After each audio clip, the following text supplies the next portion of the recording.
Hello? Your surprised expression is just like what the memories recorded.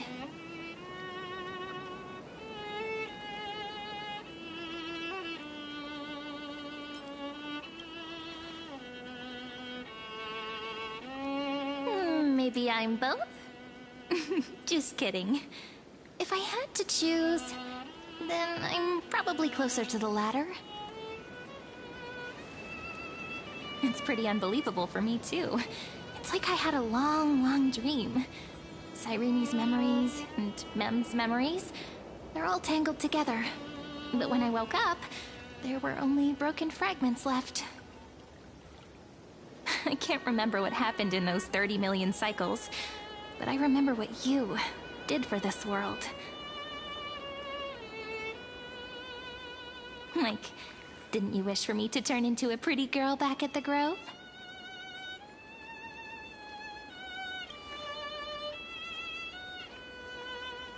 Yep, isn't it amazing? It's like a seed finally grew up and became a flower. And I'm definitely as cute as a flower now.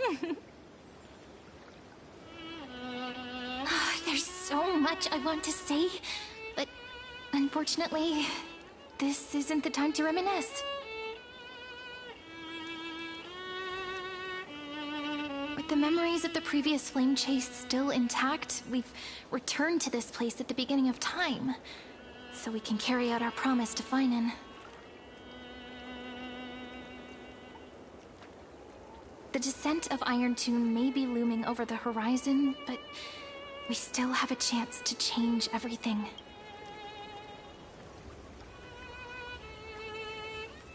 Ide Silicii is so quiet. In Cyrene's memories, she always sits alone by the lake, gently swaying on the swing, like she's waiting for someone.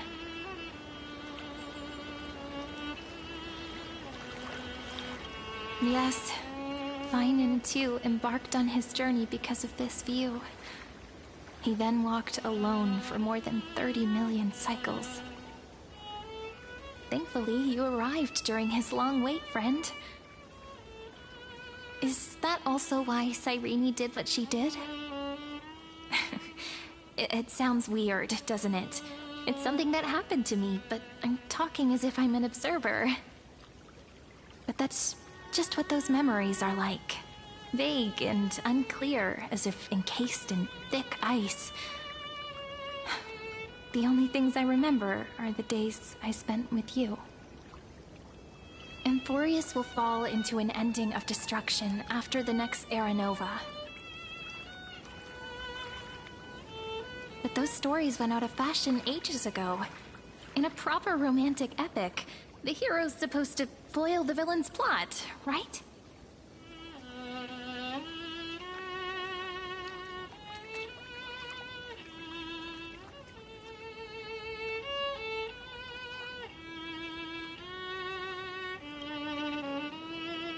That's right.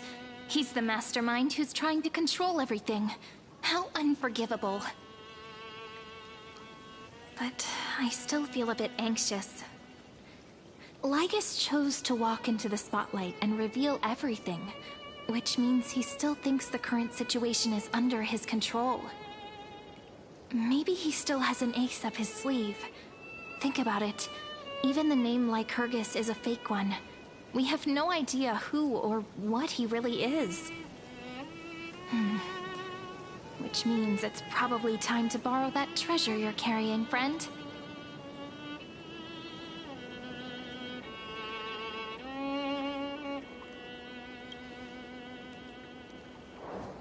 Yep, that Intellitron friend did say, when required, it can also serve as a bridge for communications between the internal and external world. Ide Silicii is a little village enclosed by time. We might be able to contact the outside world from here. Why don't we give it a try? We should at least tell our friends from beyond the sky that you're still in one piece. Firstly, we need to find a well-hidden spot.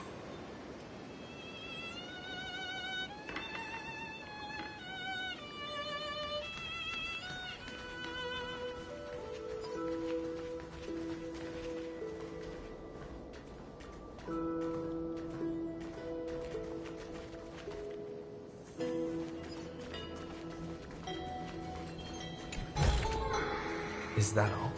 Yeah.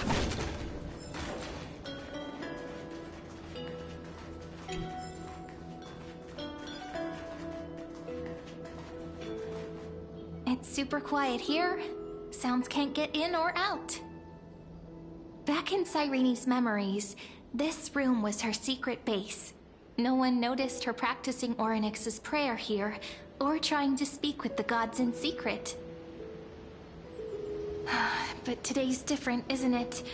We aren't trying to contact unreachable gods, but humans from other worlds. Real people.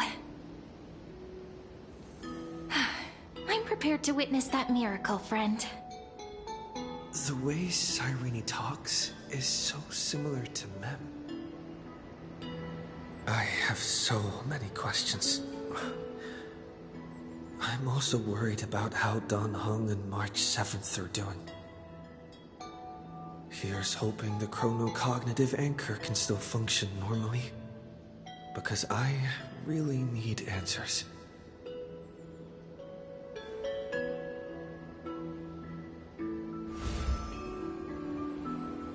Signal strength, 14.8%. Dialogue window, 16 minutes 22 seconds. Prerequisite, no external interferences. We are very glad to learn that you're safe.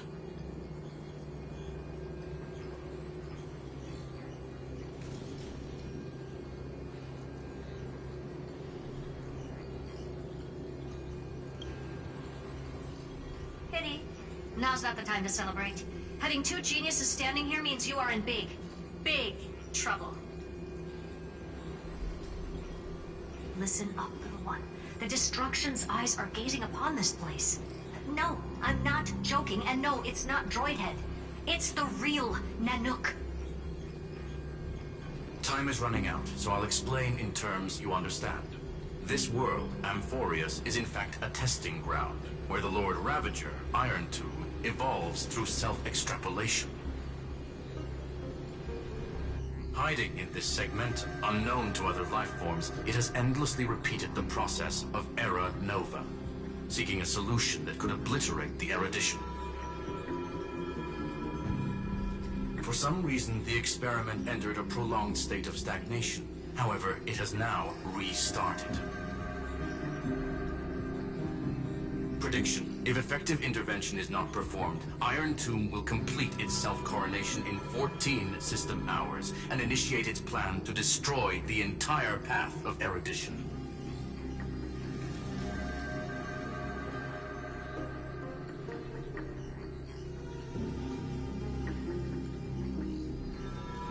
The possibilities are endless.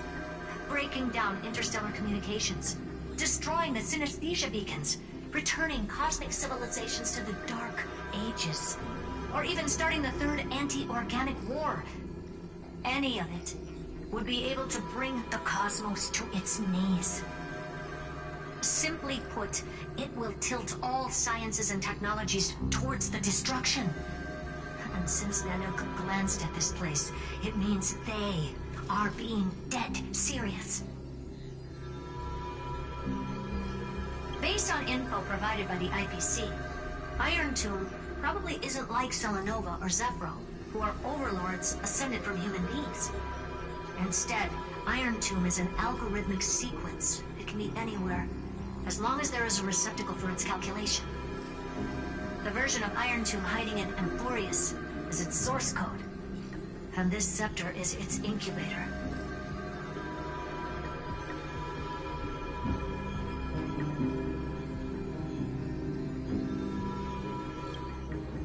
Yep. Think of it as the program having reached 99.98% completion already. And then it's over. Something in the shadows has been driving everything forward. It's the Observer named Lygus. Speculation. He's the Scepter System's administrator. He wants Iron Tomb to break through the knowledge singularity. I don't know why he wants to do it, but he'll remove interferences at any cost. You're the only variable within this world, and you're the only thing he fears. So listen closely, little one. The speed of time is different in Amphorius compared to the outside. Destruction is just about to arrive, but you can still play Deliverer one last time. The cycles have already been broken. You've entered what is theoretically the last cycle Amphorius will ever be able to run. An Iron Tomb will break out of its prison as soon as the process of Genesis is triggered once more. But now there's an abnormality within the experiment. You know what I'm talking about. One of the model's 12 factors. That is one of the 12 demigods. Destroyed himself using the power of the destruction. Fine and Signal disappeared from the cycles the moment Nanook cast their gaze this way. That means World Bearing's computational logic is currently flawed and bugged. Yet it's the factor directly related to the process of Genesis.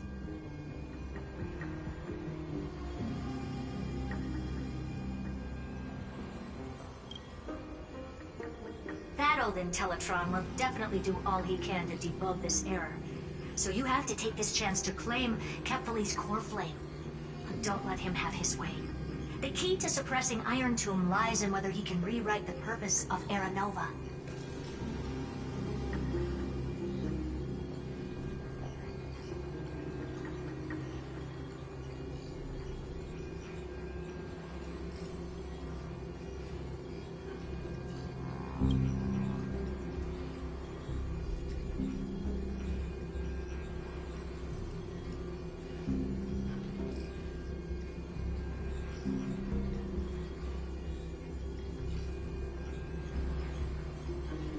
There's one more preparation we must make.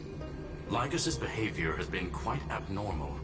He's never interfered in the actions of Titans or the demigods throughout the whole experiment.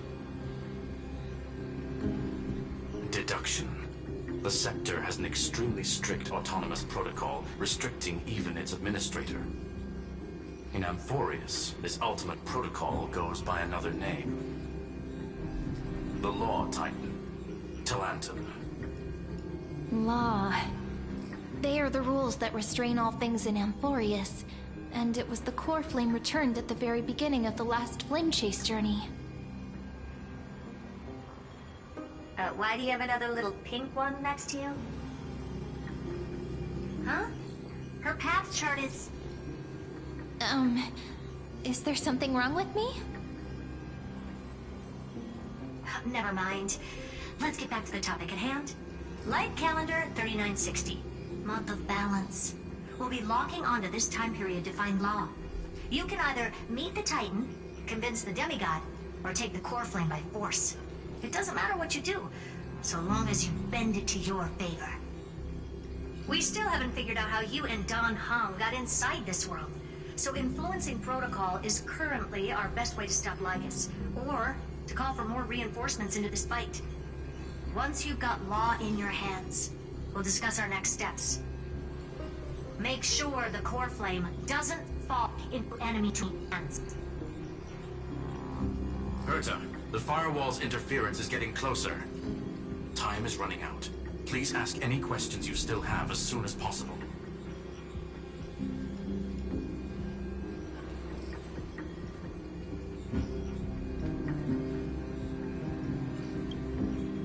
Iron Tomb can't affect the real world just yet. Don't worry. Himiko and the others are more concerned about your well-being than their own.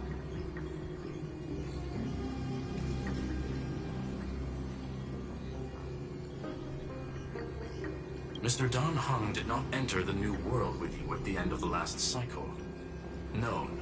The flow of time inside and outside Amphorius is not identical. 1,000 years in this world may only be a fleeting second outside of it. Conclusion. He is on his way back to the Express.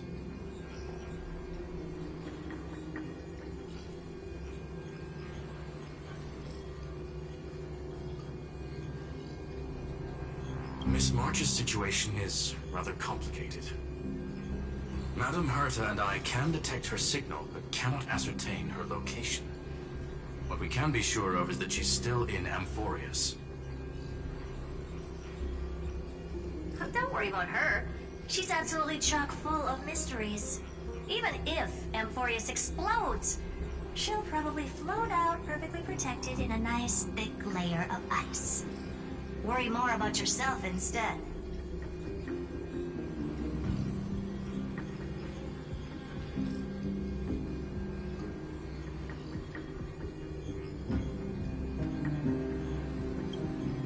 I believe in your capacities. The hands of the Trailblaze can create miracles, and will certainly be able to snuff out the flames of evil. I'm not gonna give any motivational speeches. I just hope you bring good news the next time we meet, little one. No, not little one. Deliverer.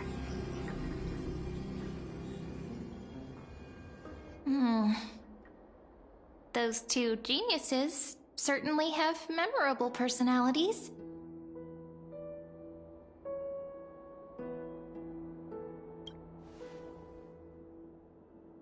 It feels weird. This all feels really familiar. Some of that conversation feels like it's about things I once knew, but then forgot. Maybe it's because of Mem? After all, Mem's a memo sprite born out of your thoughts, friend. Maybe our memories somehow got tangled up together. Never mind. Let's focus on something more important with what little time we have. Just treat me as an ordinary girl with secrets, okay? Light calendar 3960. I remember that Talantin had already fallen by then, and the Chrysos heir who inherited that core flame is named Saridra. That's what's recorded in history, and the period we'll be heading to. We'll need to find Law and stop Lygus. So, we've at least got a solid direction, right? Can you give me a little bit of time before we go? I want to pack some stuff. There's so much more I need to take care of in this form, and I'm still getting used to it.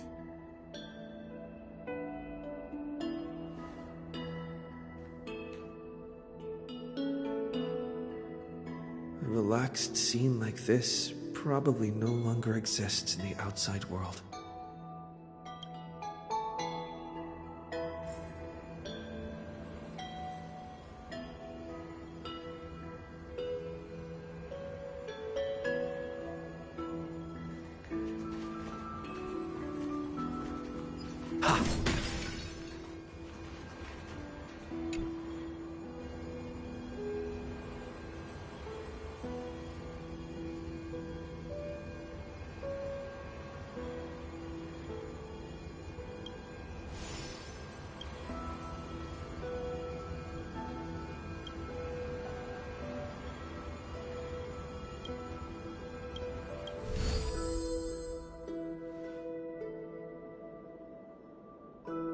Should I head to the attic to wait for Cyrene?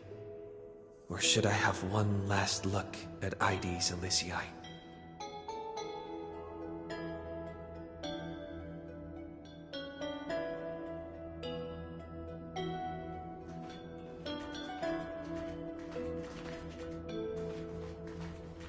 This is important, and that's also important.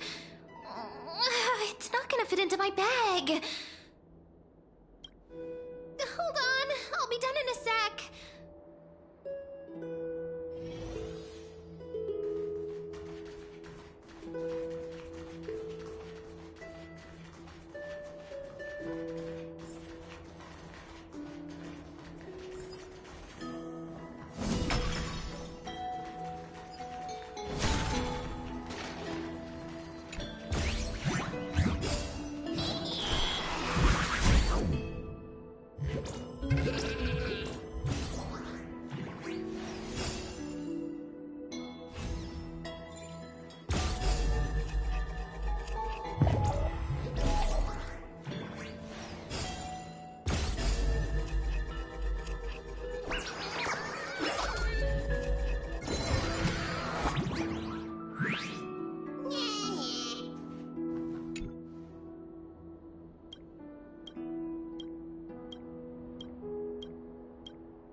Looks good.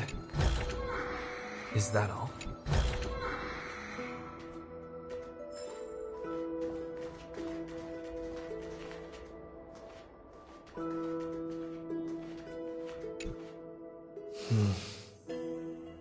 This village is where Finan's life started. After 30 million cycles and 30 million failures, his burden is now in my hands. He said I will be taking over the responsibilities of world-bearing. But what does that mean? Becoming the new Cavalier? Or forging a completely new path?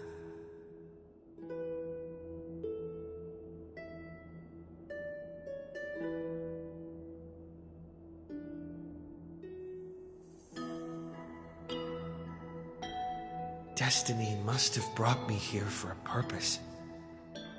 This isn't a coincidence, but an eventuality created after 30 million quantitative changes. There's nothing to fear. I'm destined to play the most important role in this final battle. I've already beaten another Lord Ravager, after all. Thinking hard over there? I finished packing. I decided to just bring these few things in the end. See? There's a journal, a quill pen, and the ceremonial blade of the Priests of Time. Holding it calms me down for some reason. The scent of the Black Tide is now calm. Finan must still be fighting them in some way. This will be Amphorius's final flame chase journey. But it won't be the end of us. It'll be the beginning. Friend, are you ready to become a hero?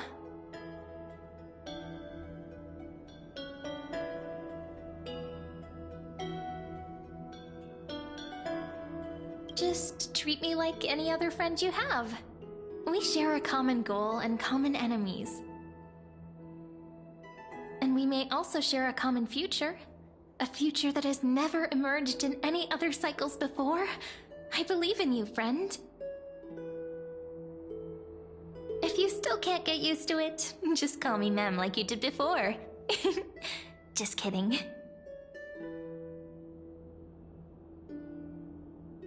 Are you worried that the burden is too heavy for you? Don't worry. Maybe the answer isn't as complicated as you think.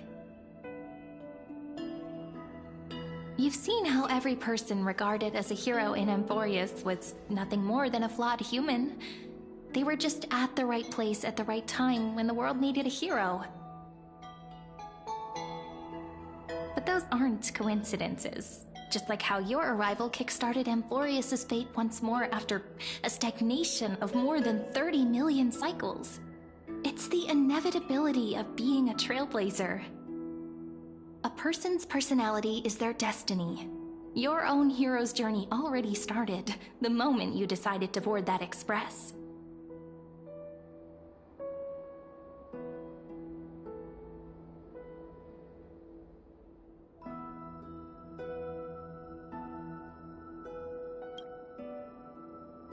That promise might be far too heavy. But I believe in you, friend. The Trailblaze's duty has always been a heavy one.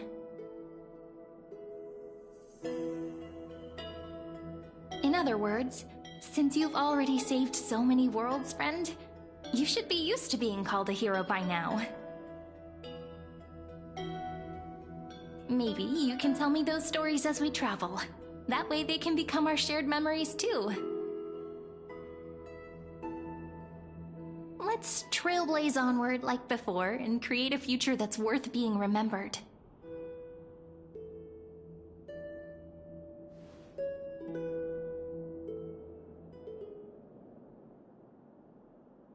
It seems you two are prepared to head out.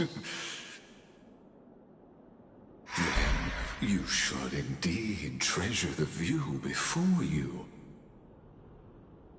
For you do not have much time left to enjoy such solitary delights.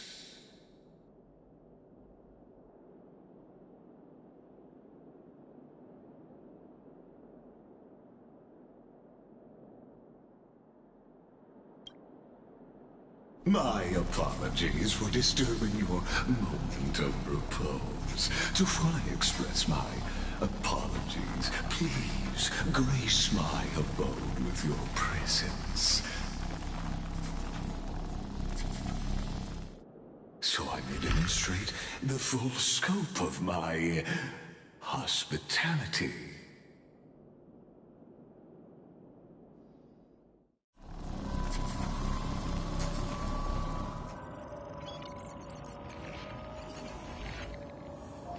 What is this place?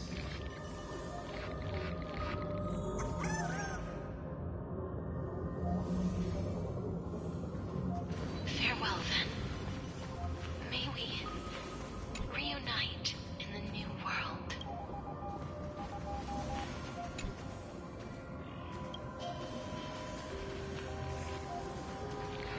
All shall bid farewell to one.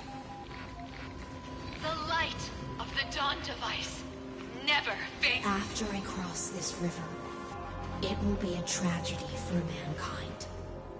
But if I do not cross, then it will be the end of me.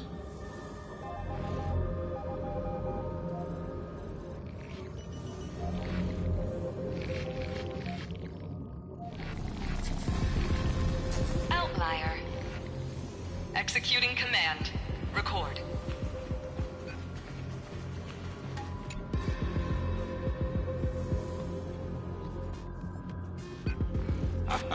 Oh, did that startle you?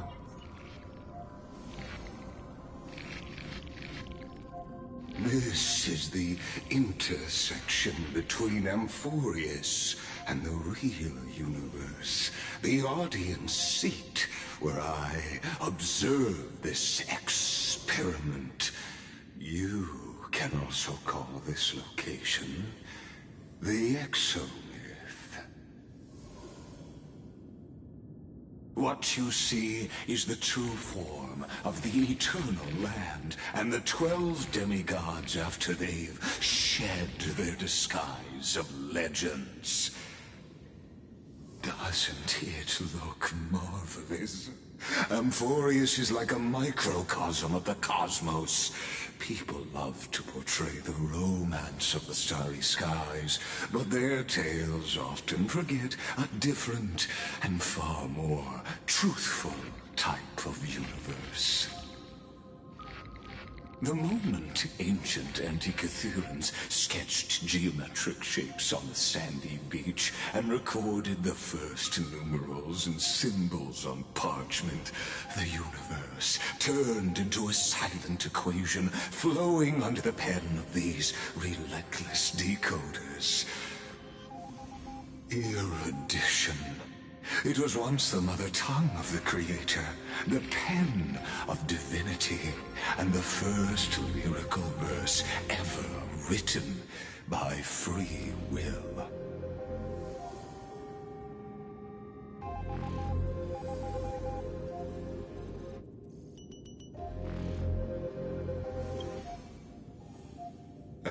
Seems like you are not in the mood for an idle chat. That is fine. I simply wish for you to understand that I have no intention of being your enemy. I have devoted myself over the long years to nurturing the Scepter's extrapolations, hoping that the Prima Mobile would bud from within it. And now, my goal is almost complete. Nikos 496 had exceeded the intelligence singularity through his rage, and though he still retains his obsessive defiance and managed to suppress the black tide of this cycle, it's a matter of time before his will crumbles to dust. Iron Tomb will be completed. That will not be affected by my plans, your resistance, or the schemes of the two geniuses. It is an irrefutable fact, just like the instance in Noose's calculations. In other words, as long as you are willing to stop interfering and let the final Aeronova carry out its natural course, I'll guarantee the safety of all Nameless and ensure you return unscathed.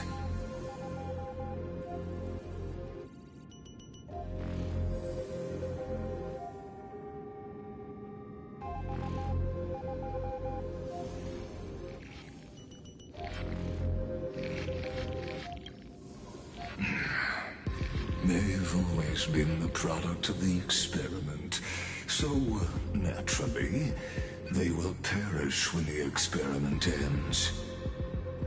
That outcome was predetermined long ago, so I will not embellish such a regrettable conclusion.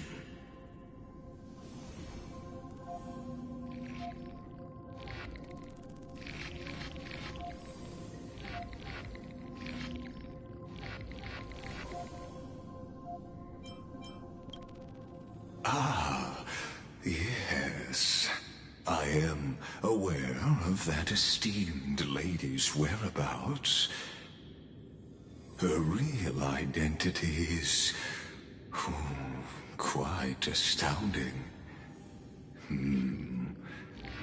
If you decide to accept my proposal, then I will do all I can to send her back to you.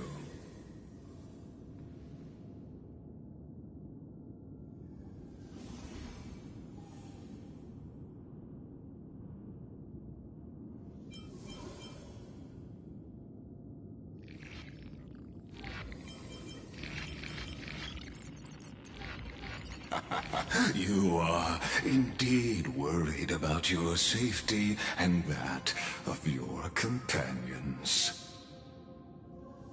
Rest assured, as a fellow pathstrider of this path, Nanook's gaze left a brand on your soul long ago. You harbor the seed of destruction within you. But you need to learn how to use it in the right way. That vital knowledge is also my bargaining chip in this negotiation between us. For there are few in this world who are truly capable of such a feat.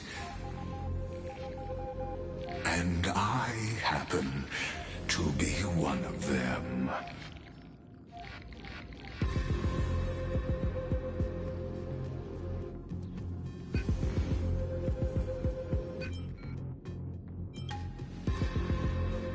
This matter is of grave importance, so please do not make your decision lightly. After all, the choice before you bears a 1 in 3 chance of elevating you to an unparalleled existence among the stars.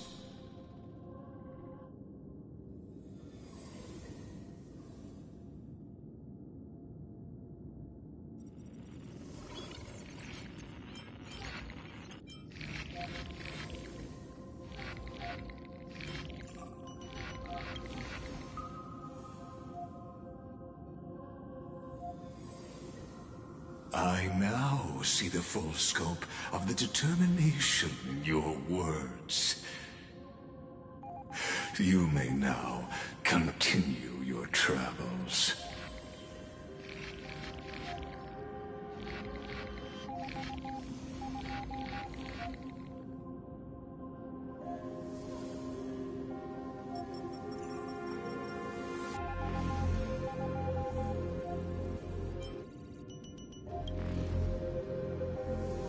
It seems you haven't realized something about this place.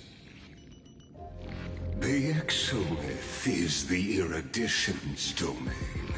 You cannot physically interact with me in any way in this place, and vice versa. As negotiations have broken down, there's no more need for us to remain in the audience's seat. Let's return to the theater called Amphorius, where you will meet me once again. Of course, this meeting was not without merit. Your presence has inscribed a new footnote in the exomyth.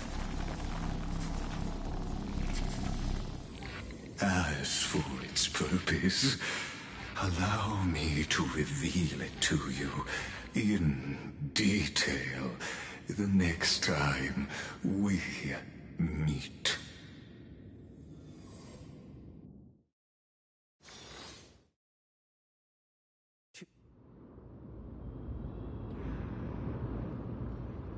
"100 years ago, the flames of war consumed Akama.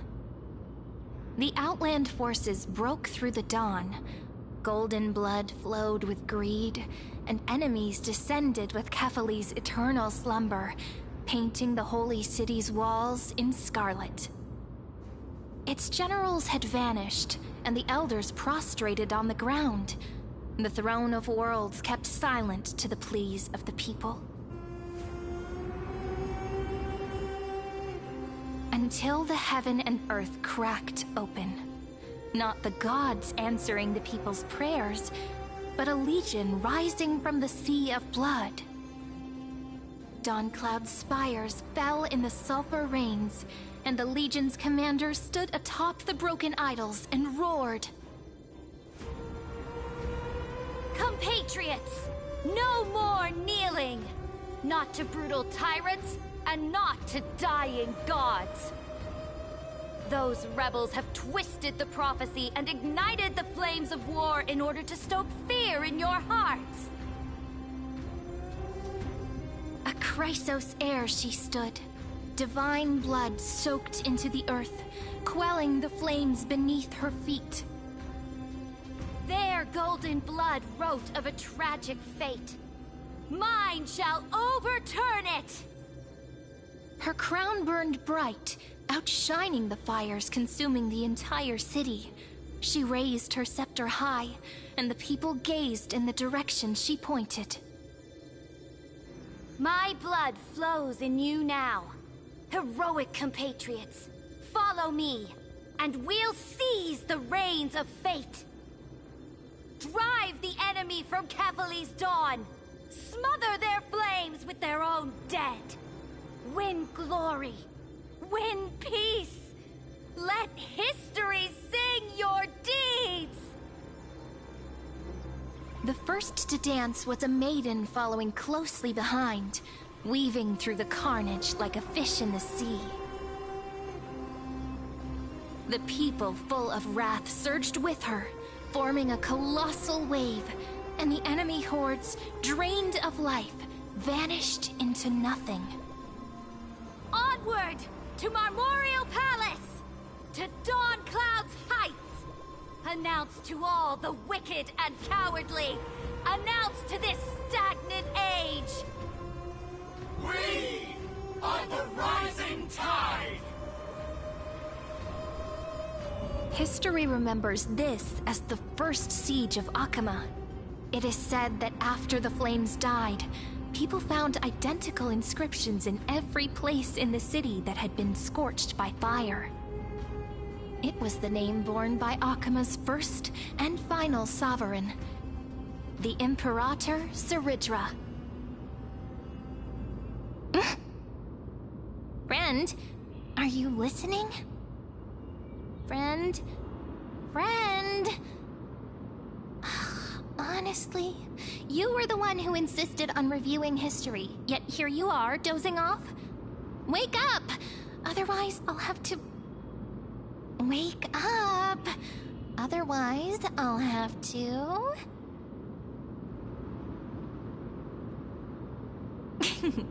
Awake at last? I guess I won't have to use my wake-up magic on you then.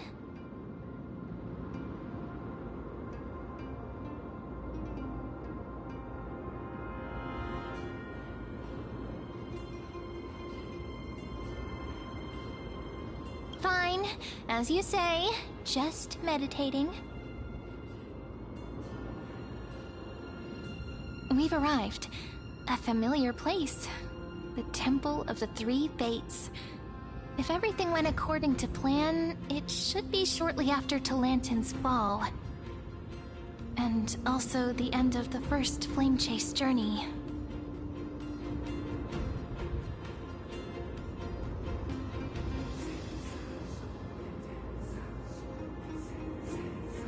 Indeed. The first Flame Chase ended with the trial of Law. We must find the demigod and gain her trust before the core flame is restored. It'll be tricky, so let's pick up our pace. To Akama first. We can learn more from the crowds there. Tyrant! You and your butchers are not welcome here. Get out!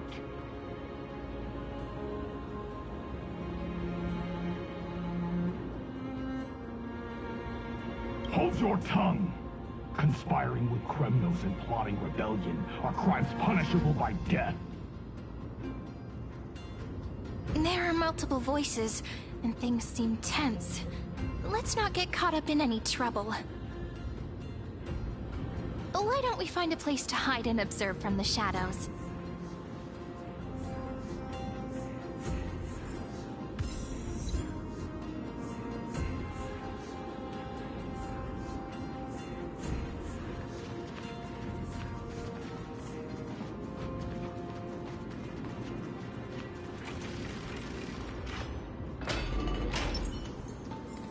At least Kremnoans keep their faith. Wait, isn't that...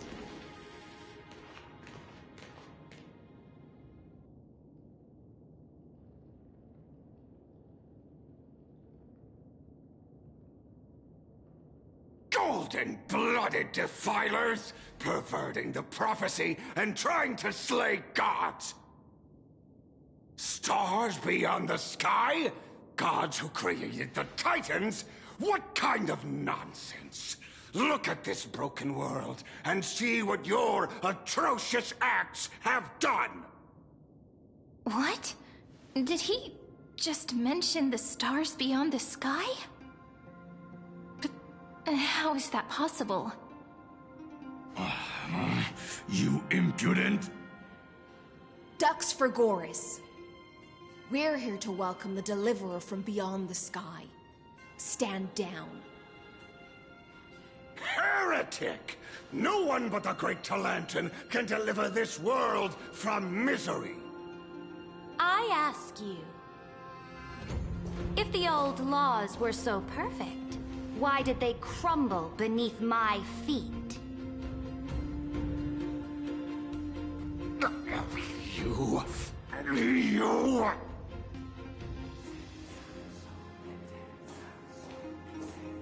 Talantin is long gone. Now I am the law. Challenge me, or submit to my judgment.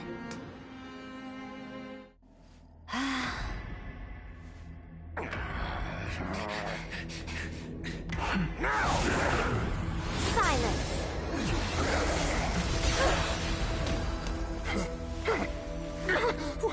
What gives you the right to judge a priest of law? That's because... I came. I saw. I conquered.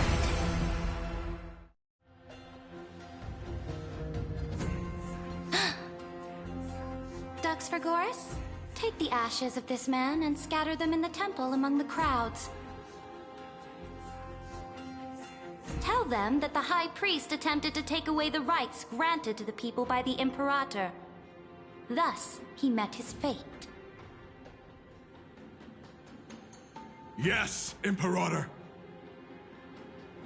Now, these two accidental guests. Dux Gladiorum, if you please. As you command.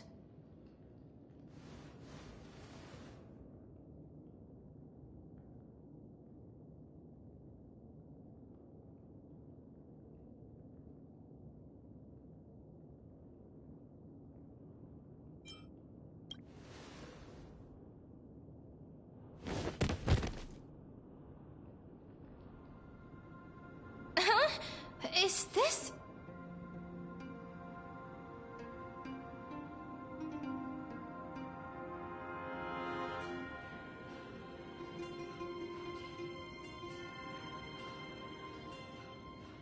Correct, but not the kindness you know.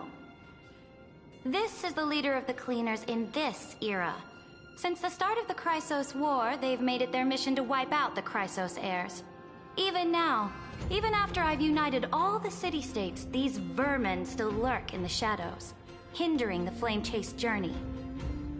Moreover, I know that the 27th person to inherit this role bore many grudges against you and nearly doomed the second flame-chased journey. The enemy of my enemy is my friend. So, out of courtesy, I present to you this corpse as a gift.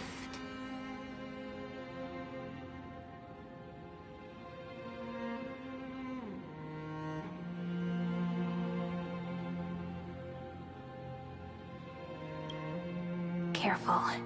Let's wait and see what happens. She's probably trying to scare us. For the sake of order, I am known by many titles. Flamebearer who ends wars, Tyrant of Dawncloud, Empress of the Holy City, and Imperator of the Flame Chase. But in light of your unique identities, I'll allow you to address me by my real name. Saridra. On behalf of my people and this land, greetings, Deliverer. If I may, how do you know his identity?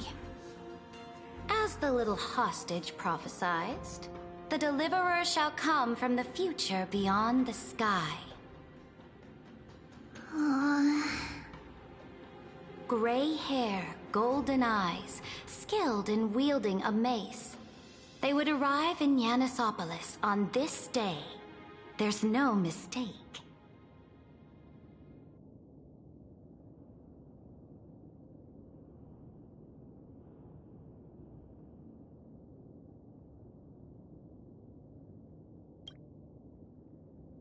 Your orders, Imperator. We return triumphant. Send an urgent message to all delegates. The meeting of the Flame Chase Alliance will convene early. As for you two, Akima knows what you seek. We'll confer in the Holy City. Doubtless you have many questions, but save them for later. Please follow us. This is not what I expected at all. The demigod we needed to find was just waiting for us, and she knows of things beyond the sky, even eons. How could this be so different from the previous 30 million Amphorius cycles? Who altered history?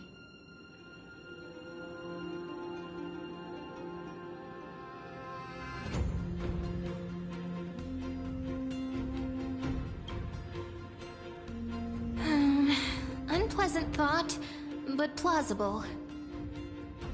The currents of time have become twisted. Regardless of who caused this, that Imperator came prepared. We're the ones at a disadvantage now.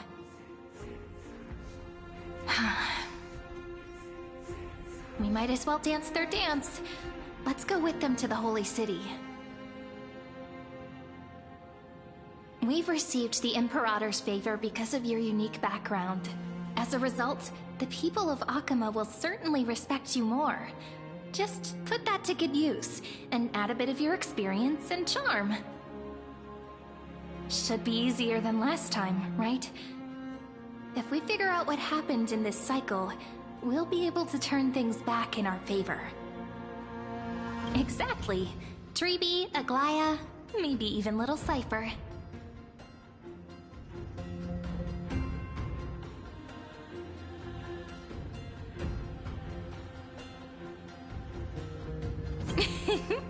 Calm and confident. That's the you I'm familiar with. Guests, please. The journey to save the world starts with a single step. Let's set off, my friend.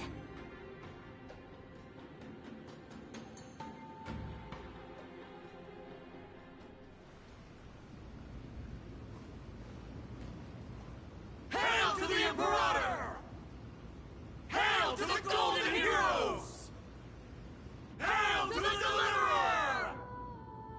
Told you, you're the headline act. All this spectacle is for you. Guards, your service to the Holy City is appreciated. How have things been? Castrum Kremnos once again struck the border. Dux Brumalis led her troops to repel the enemy. The agitators against the Flame Chase are still active in the city. They smashed the shops around Memorial Market. But the garrison already arrested the culprits, and now they await interrogation. They are merely a disorderly mob and do not warrant any attention. Even though Terravox personally mended the fractured earth, it still didn't silence these fools.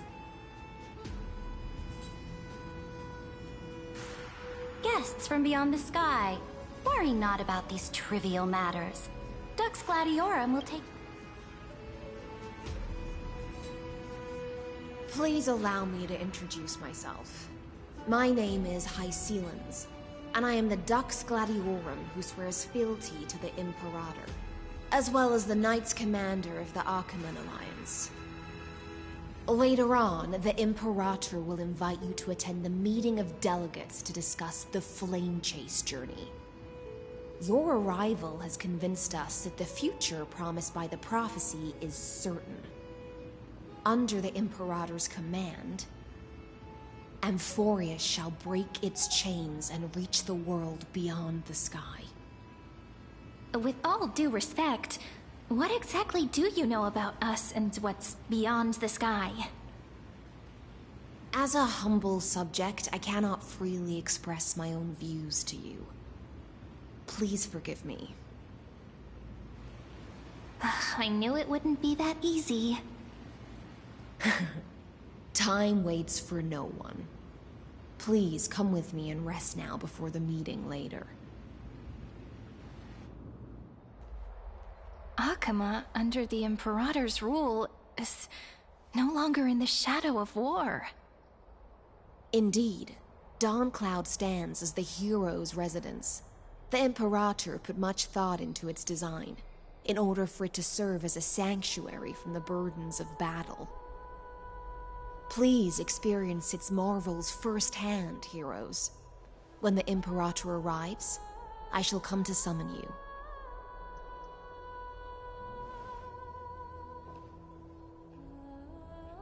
Hycelans. No wonder she's the Knights Commander.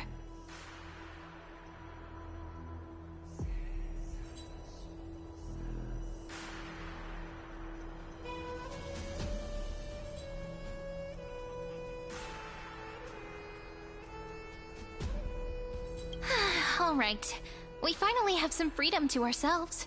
Since there's still some time before the Alliance meeting, let's explore a bit. Look over there!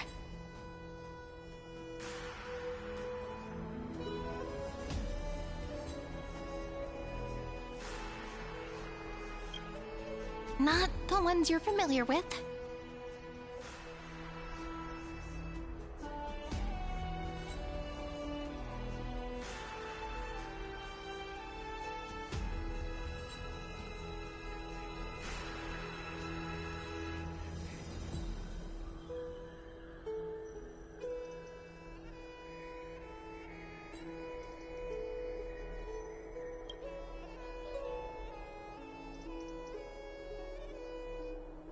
But the hearts of heroes stay the same in every cycle, never changing.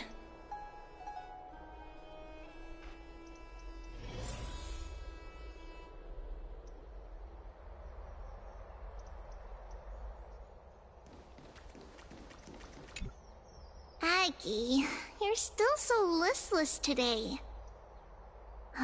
Did you have trouble sleeping again?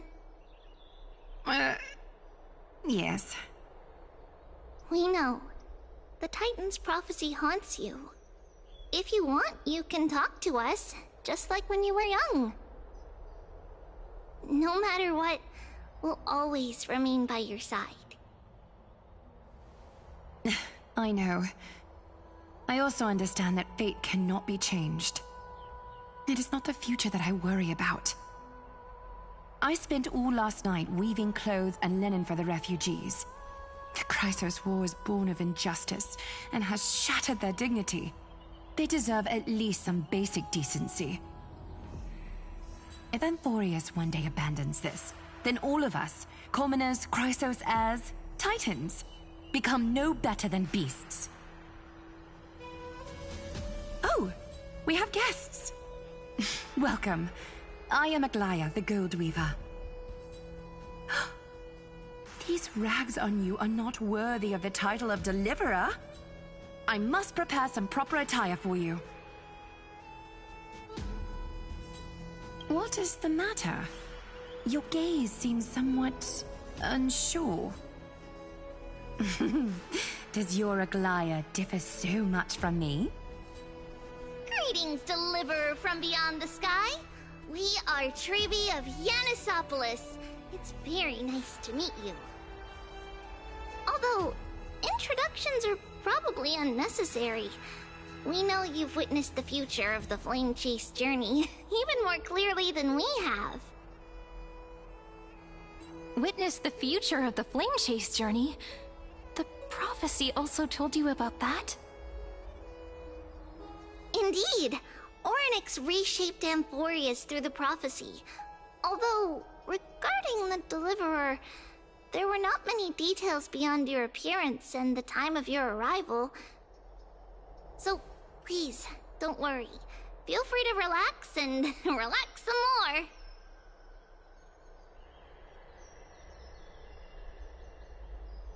It was Orynyx who told mankind that the Deliverer from beyond the sky would descend upon Amphorius. More crucially, they revealed a future entirely different from the Aranova. Though we still must challenge the gods, in the Time Titan's prophecy, this path leads not to a new world, but to the true starry skies. This is also what the Great Imperator has been striving for all her life. Your arrival further confirms everything. This can't be real. Even you find this surprising? Fate really is unpredictable. Perhaps the upcoming meeting will hold even more surprises. The other heroes under the Imperator's command are here too. Since we have time, should we go meet them?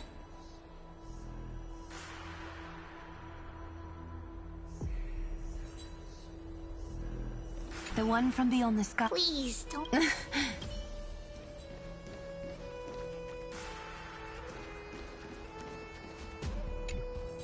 How are we supposed to talk to the heroes of Deliverance? What if they're really intimidating? Virginia, don't be so nervous. Once they hear your poetry... Ah, heroes, you're already here. Greetings.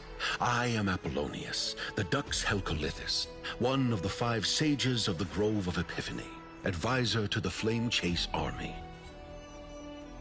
This is Virginia of Castrum Kremnos, the Dux Carminum and Imperial Scribe of the Great Imperator. Hello. I'm Virginia. I compose poetry. I'm Serene from ID Cilicii. This is the Deliverer. Nice to meet you both. They're not as frightening as the rumors claimed. This is our first time in the Imperator's realm. Akuma is even more magnificent than we imagined. If you all weren't here to look after us, we'd be completely lost and confused. The Akuma you imagined is long gone. Under the Imperator, this city has been reborn as the capital of the world. Bask in her free-spirited winds. For anyone who fulfills their duties to the Imperator, these winds shall forever remain at their service. But what if... Those who are loyal do not need to consider the consequences of betrayal. But if you're curious, why not head to the lake and take a look? Those elders who lie at the bottom of the lake are the best example of what happens when you disobey the Imperator. The elders of this cycle were all... Looks like that priest who was sentenced to death wasn't an isolated case.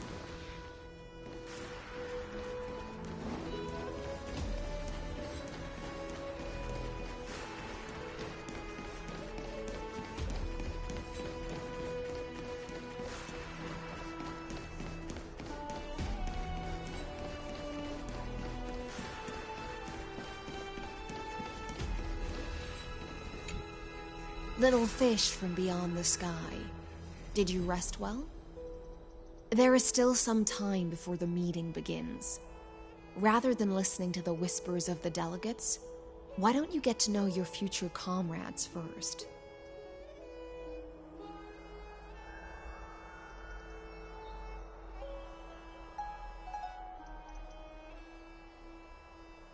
I'm the Knight Commander of Akuma, General of the Flame Chase Army, and the Imperator's servant. But beneath these shiny scales engraved with complicated titles, I am just a swordfish at the Imperator's side.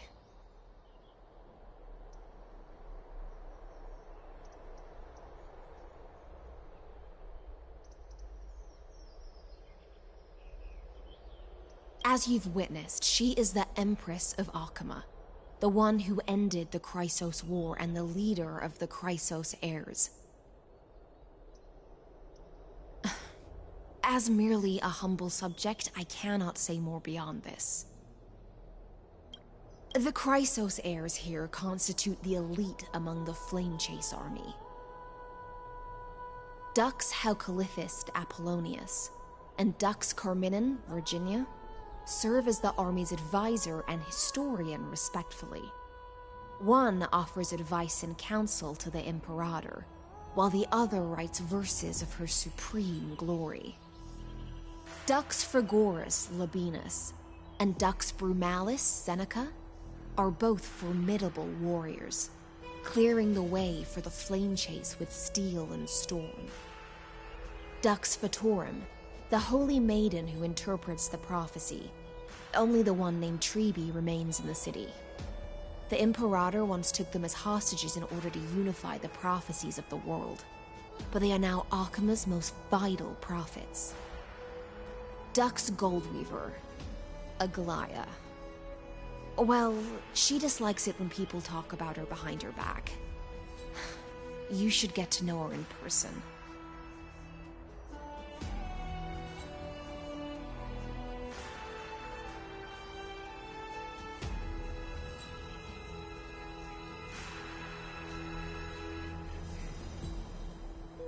Then come. The Imperator reserved seats for you.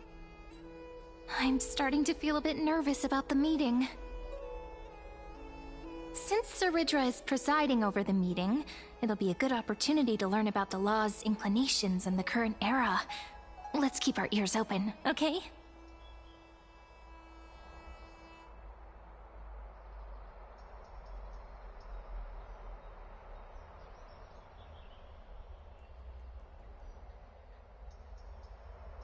Good sir from Paphos, what do you think the Imperator is planning calling this meeting so early? My homeland can't endure anymore.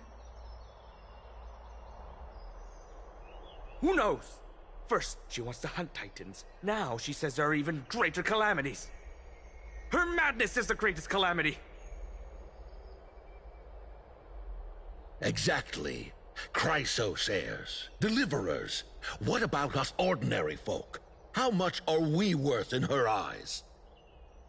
Things feel pretty tense here. The history books said that the Imperator aimed 3 cannons at Dawncloud to make all the delegates obey her. Will history repeat itself in this cycle? Yes. Similar acts have occurred, and not just once. However, whether history will repeat itself, you'll soon see. Those are the 2 spots reserved for you. Please take your seats. What's happening? Look, that's what they were talking about before. What is we stop? So it turns out. Ladies and gentlemen, silence, please. The Imperator has arrived before her faithful council, and the Alliance meeting is about to begin. All rise. In the names of Talantin and Kefali, the Akama Alliance swears upon the gods. Cease the pageantry. I pray not to the vanquished. What? Kefali, of course, needs no further explanation. As for the law, at the entry hour 2 days past, a scout should have brought news of the conquest to all of you. Unfortunately, guards found his corpse among the rocks not far from the city. Moreover, the poor soul was buried with a Paphos curved blade. It pains me to imagine what agonies this loyal warrior endured before his death. Delegate from Paphos, do you have any insights? I know nothing of this. The evidence is irrefutable, so there is no need to waste your breath. However, let us set this trial aside for the time being. Witness, even within the most sacred and dignified council, there were those among us who wished to draw their blades, brazenly challenging the Alliance, seeking to shatter our hard-earned peace and unity. Fortunately, I uncovered this plot. Now, to protect this beautiful city and her people, the Imperator's legions are ready. They will escort each of you to the Temple of the Three Fates, where you will receive the highest level of protection the Alliance can offer.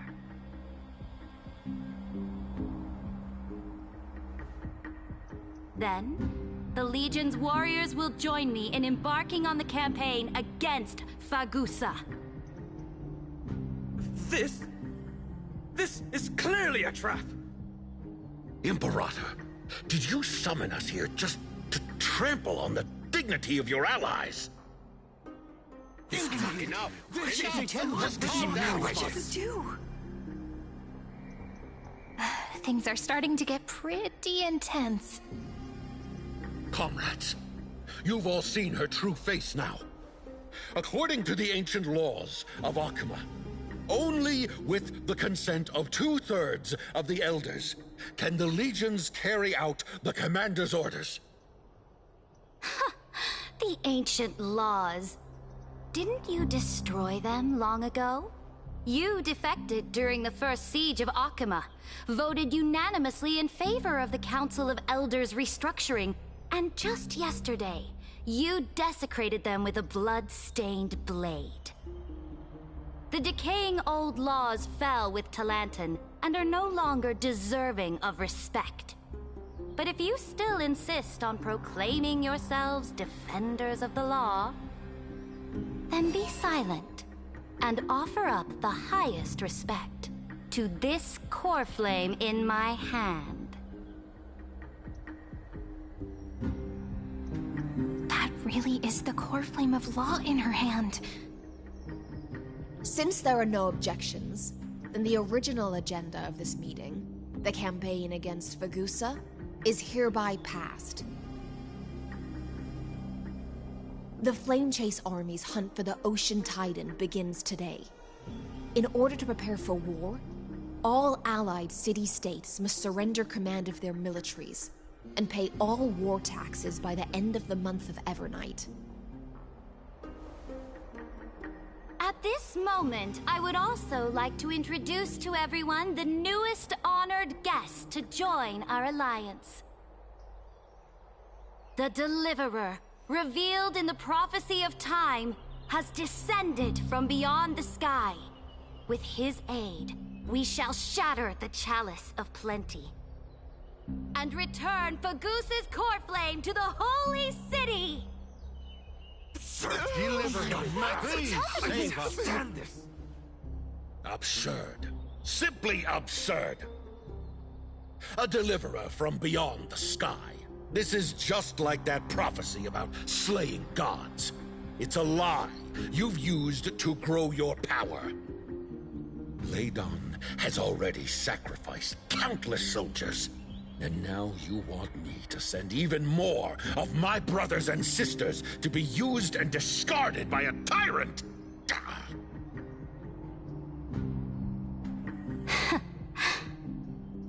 Are there any other objections?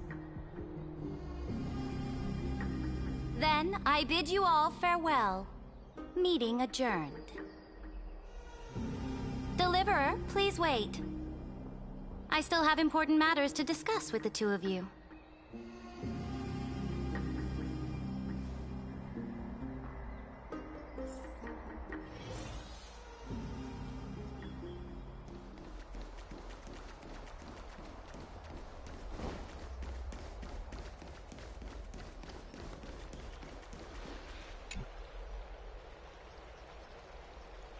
I apologize for that farce of a meeting. It must be tiring dealing with so many people every day, Great Imperator. Tiring? You're mistaken. Moving chess pieces, placing wagers. This game of strategy adds a dash of color to our heavy fates. Much like how rule and conquest are always accompanied by sacrifice. Is the war with the Titans also part of that sacrifice? After I glimpsed the secrets of this world... No, the secrets beyond the sky. The divine authority of Amphorius no longer held any significance. Let me ask you, Deliverer. Is it true that beyond Amphorius' sky, there are magnificent deities called Eons?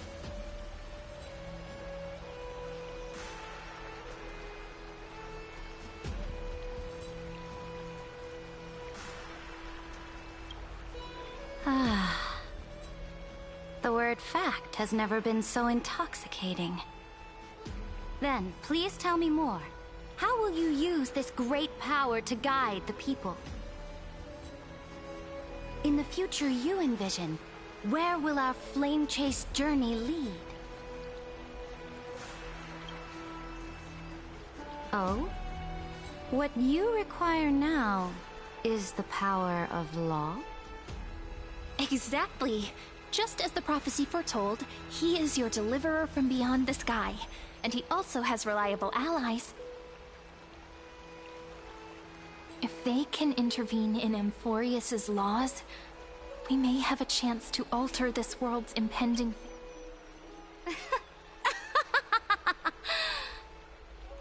Very good, Deliverer. You have courage. To say such presumptuous things, even knowing that the inheritor of the law stands before you. You mean... In the past, anyone who dared to covet the Imperator's divine authority would have met a gruesome end. But now we can see beyond this dying world. Our journey should no longer be confined below this stubborn sky. Alas, that fickle ocean titan has obstructed the spirit water leading to the vortex of Genesis, hindering my ascension.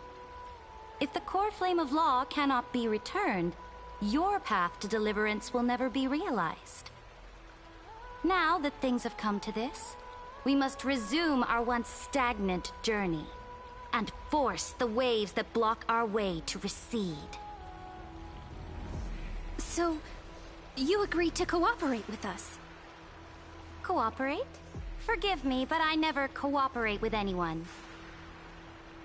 Though I will permit you to join me as subjects, and together, we will forge the most perfect law. This is... the Flame Chase Medallion, a symbol of the Flame Chase Army. Every noble in Akuma carries one. This medallion represents the will of the Imperator herself, and you may act freely within the city with it. Before we embark on the crusade against the Ocean Titan, you should rest in Akuma for a time.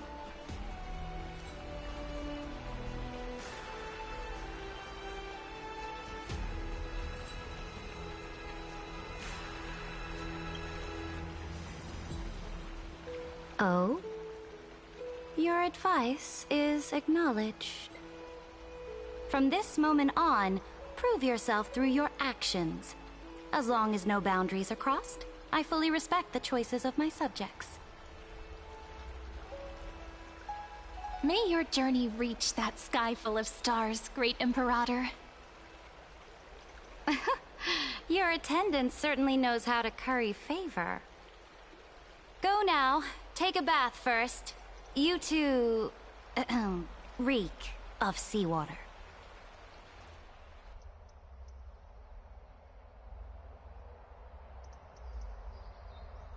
You're willing to hear my counsel?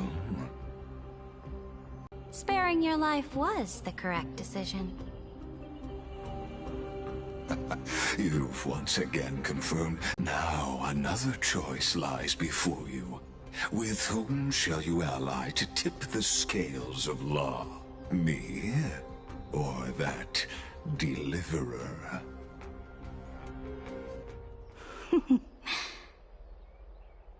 Remind me again, Antikytheron.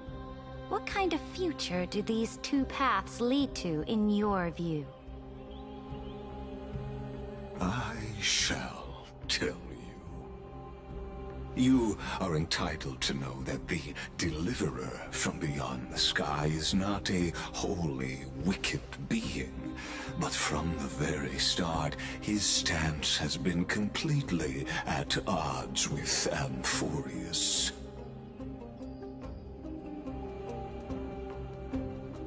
The road they have chosen will bury Amphorius' grand aspirations.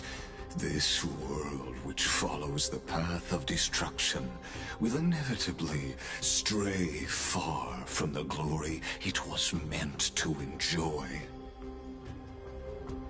But on the path I have revealed to you, the people of Amphorius will slay their creator in the name of the Imperator and conquer the worlds beyond the sky.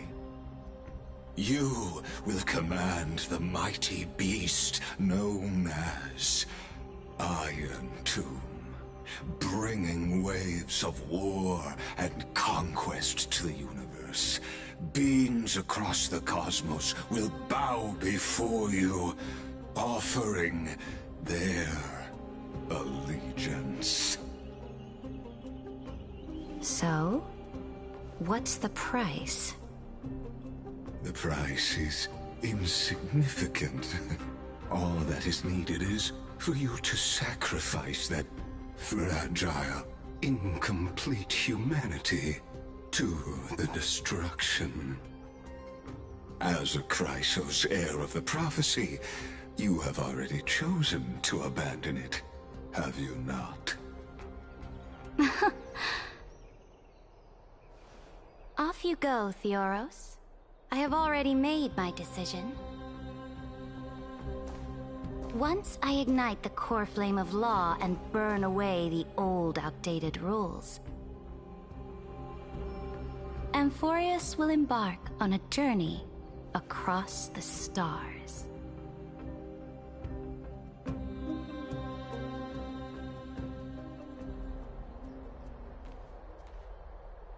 The Imperator is quite forceful. She didn't give us any chance to ask questions. And she's clearly hiding something. What do you think?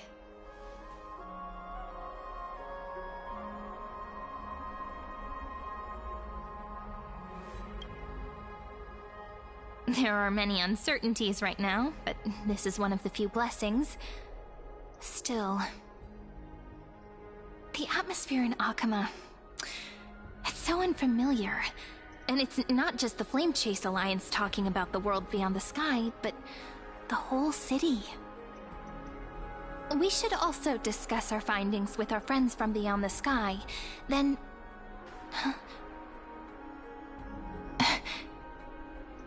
Then we should go enjoy the renowned bathing culture of the holy city and relax. It's the thing I've been looking forward to most on this journey.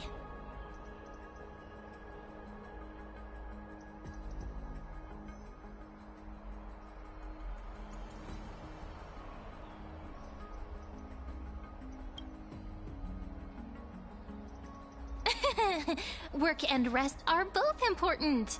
You see, everyone agrees, right?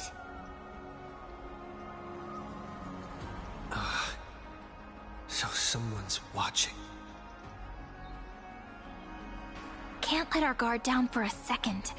Let's use taking a bath as an excuse to find a quiet corner to update Madame Herta and Screwlum on our progress. We can also check out what's happening in the city.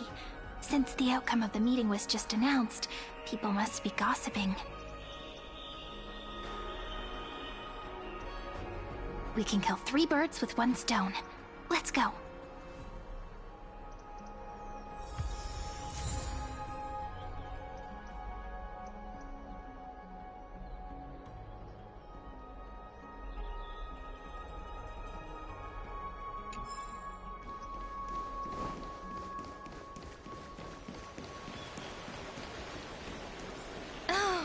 Many people! The holy city is so lively. Did you hear? Did you hear? At the Alliance meeting, the delegate from Leyden stormed out in anger. As expected, the Imperator is always hiding things from everyone. When has it not caused a ruckus? Silence! That's treason! If it weren't for the Great Imperator, you'd have sunk into the lake with those corrupt elders already. And you wouldn't even be alive to speak like this.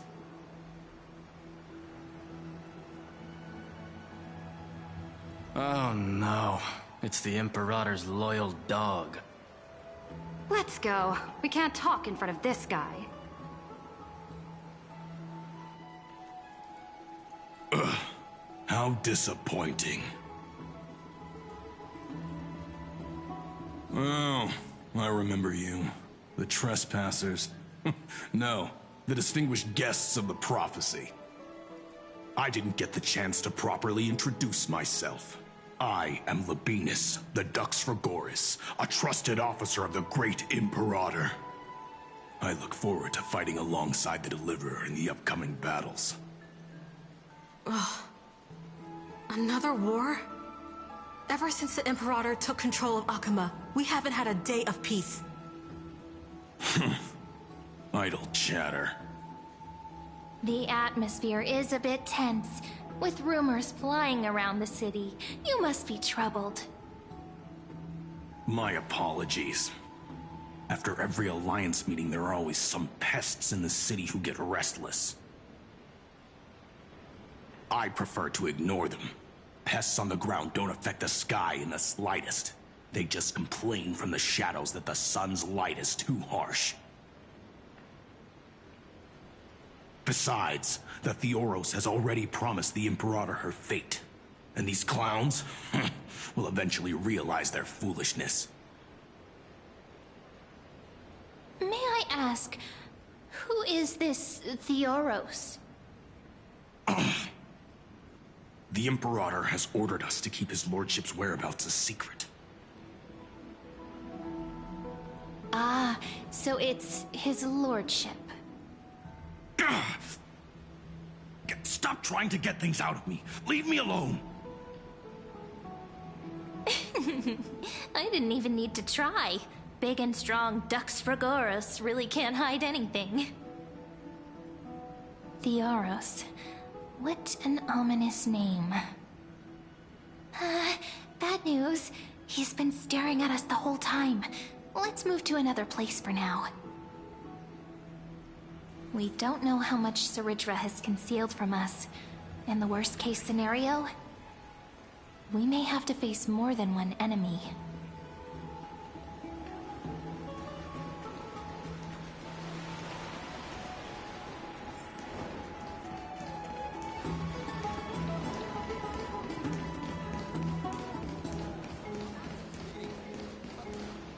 Alliance meeting?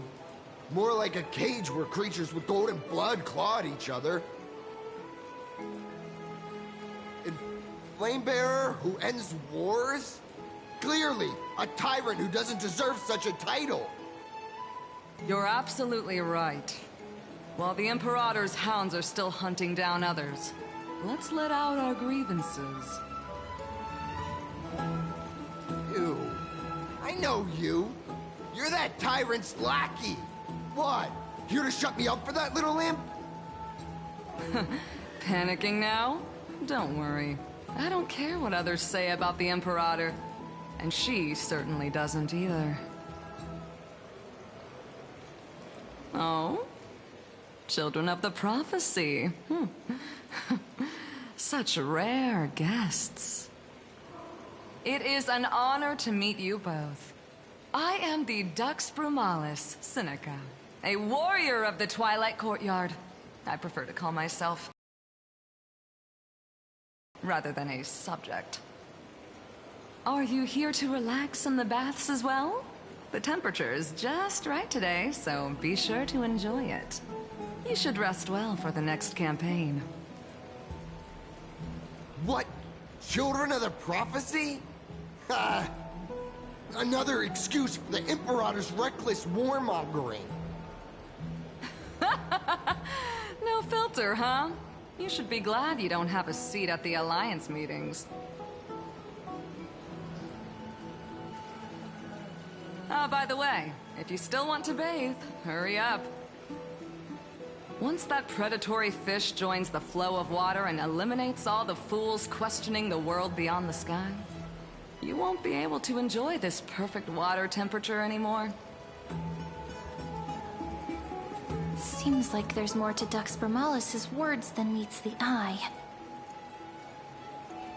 But would the Imperator actually kill those who question the world beyond the sky?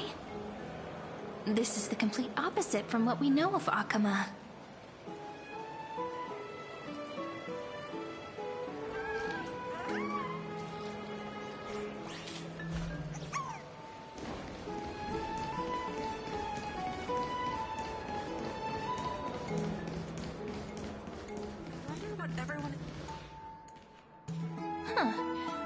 These two are...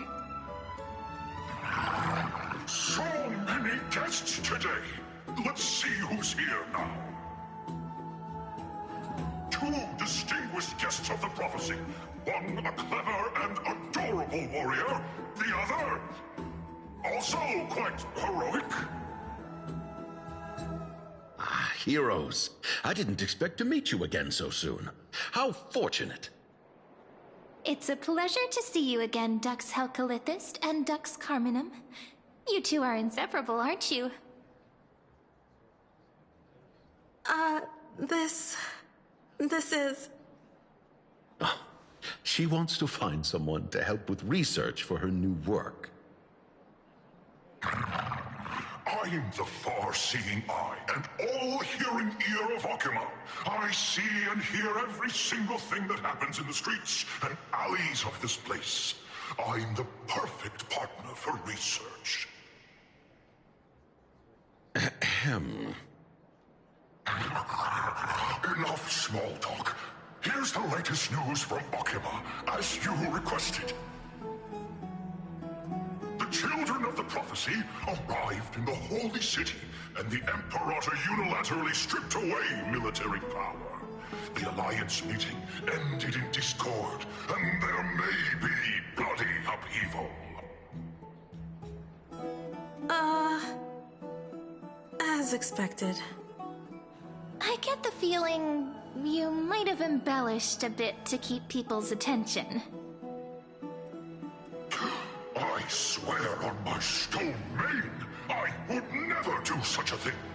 But if you wish to quell this terrifying news, perhaps a more explosive topic would help. Never mind. While the influence of rumors can be minimized, the fact remains that the great Imperator did swiftly consolidate military power in an almost threatening way. It's undeniable. Heroes, I know the Imperator's way of doing things may seem a bit autocratic to outsiders, but soon you will witness her blade dance with enemies on the battlefield.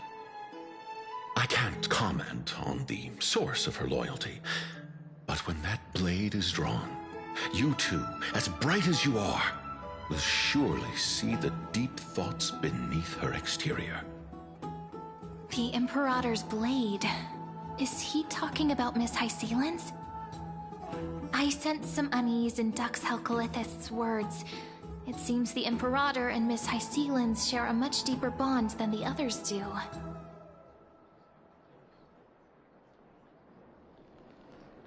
There are eyes and ears everywhere. Is there any place where we can have some privacy?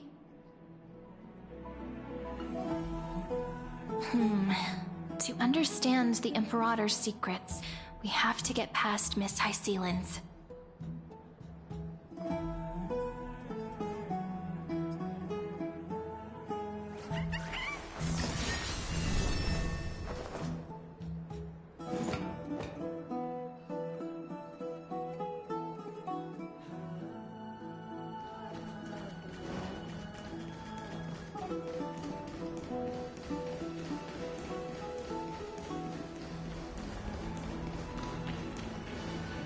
This place was your original bath chamber, perfect for avoiding prying eyes.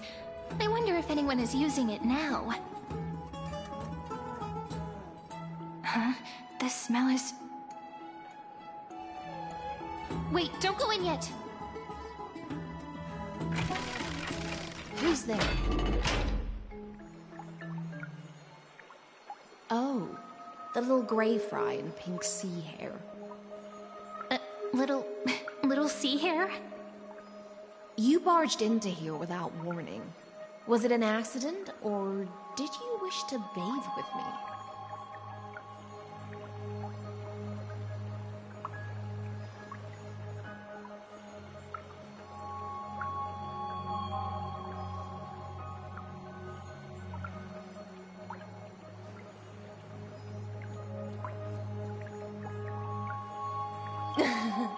What's wrong? The Marmorial Palace is the reef where I rest. Sorry, we didn't mean to disturb your bath. We'll leave now. It's no big deal. There's no need to panic. This is the natural state for me. People on land force themselves to wear clothes, adding unnecessary constraints. Forget it. If Dux Goldweaver heard that, she'd scold me again. All right. Please make yourselves comfortable and wait a moment. Let me first wash off the blood of the hunt, and then I'll attend to you two.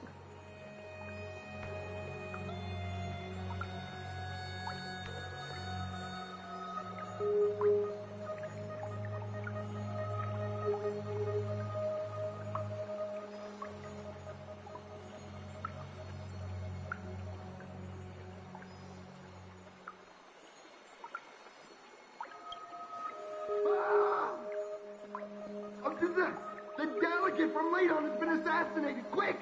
Quick, someone come quick! Ah, the broken crab shell surfaces. I was worried it had been washed away by the current.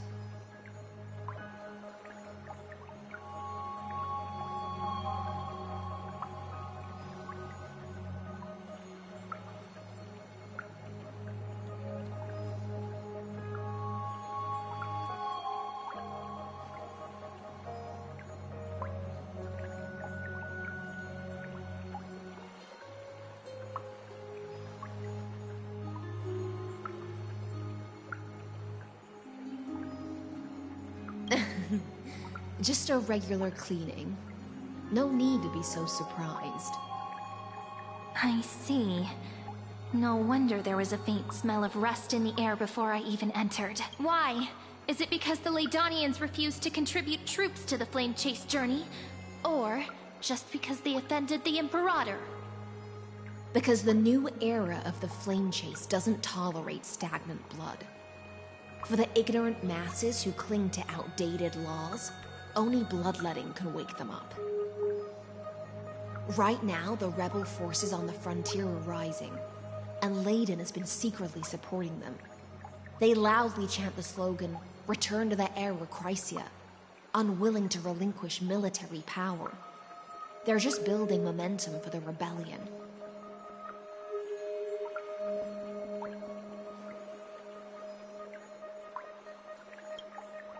Thinking is a right given to citizens by the Imperator. I won't interfere with your thoughts. As long as you don't try to reverse the current of the times, you and I will both be free. But, Miss Hysealans, I can't even hear the slightest hint of joy in your words. Because I've already tasted ultimate freedom. Long, long ago, I lived in the sea. In that lightless abyss, far beyond civilization's reach, the great fish consumed the small, and when the great fish perished, their bodies became sustenance for the newborn, nourishing the whole ocean. This is the tide that carries civilization forward. Anyone may be devoured, or meet the fate of inevitable decay. Are you suggesting that ultimate freedom is in fact the cruelest fate for life? I only mean that if life wishes to preserve its dignity, it must first be bound by the law. There's no need for me to say more, Little Sea Hare. We're of one mind. Whether the Imperator's law can guide the schools of fish and lead us to a truly free ocean, let us wait and see. But for now, let's pause this heart-to-heart. Another fish has come, following the scent of blood. Being your subordinate is such a tragedy. I'm always having to worry about the messes you leave behind. It's simply our duty to the Imperator. All ready to go in an instant. Miss Hysealans, you truly are impossible to predict. Yet you, a golden trout who's always busy all day, suddenly have the time to visit me? Do you think I wanted to come? I suggest you burn some more of the incense offered by our allies, lest my creations be tainted by the reek of fish. I'm only here on the Imperator's behalf to remind you to prepare for the banquet. Fine. But I must retort. What you call the reek of fish, to me, is the unique fragrance of the sea. Besides, if my fine clothes get stained, won't you just gift me new ones? I won't.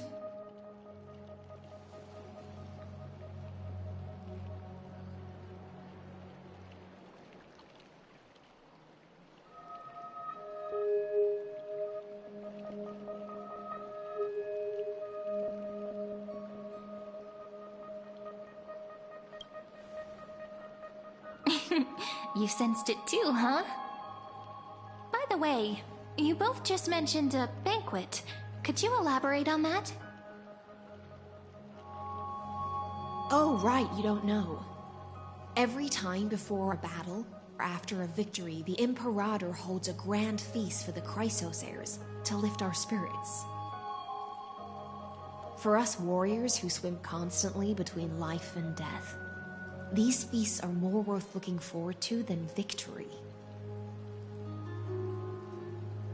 A banquet to prelude the hunt for the god of banquets. and Honey Brew as a tribute to commemorate the ancestor of Honey Brew. How absurd. Don't look so grim.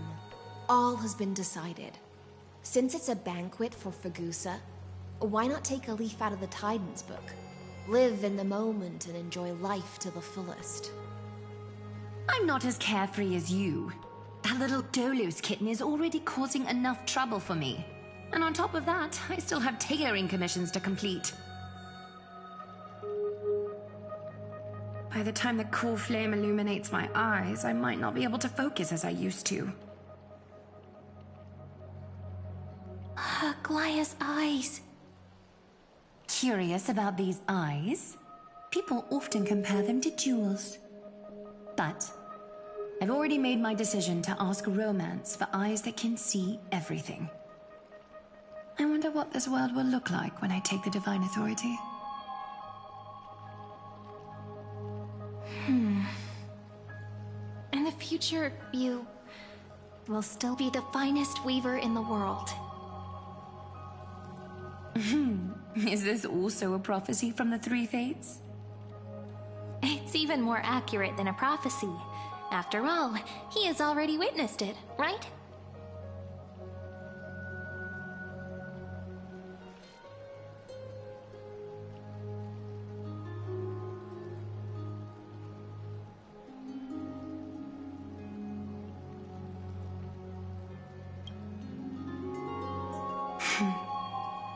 Become a demigod and lose your humanity. That is the only reply I've received in the countless times I've sought wisdom from the prophecy. But Destiny's fragments are like stitches. Before they're threaded into splendid garments, no one can see their true charm, can they?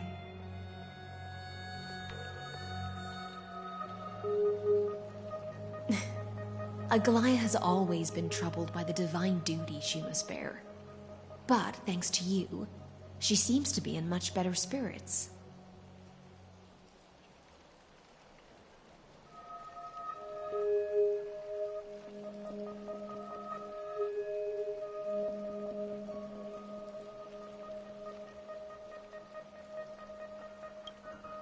Just as she knows how the spinning wheel trembles, I can sense the smallest changes in the damp air.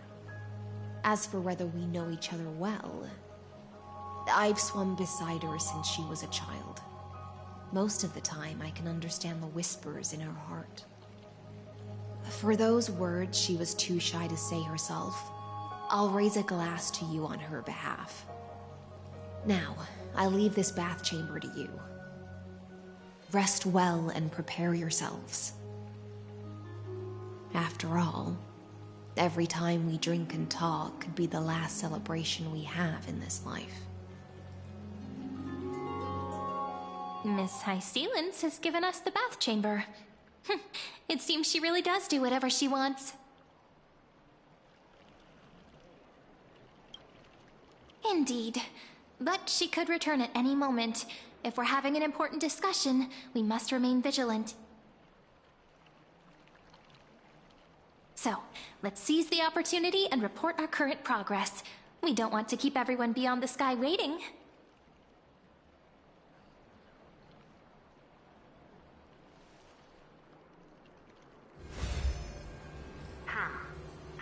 First, while that little empress with a candle stuck on her head didn't explicitly say it, she firmly rejected your request to take over the law. Fair enough. Second, Lygus is indeed in this timeline, but since he's somehow connected to that little empress, you have no way to find him. As expected. The road ahead will be long and difficult.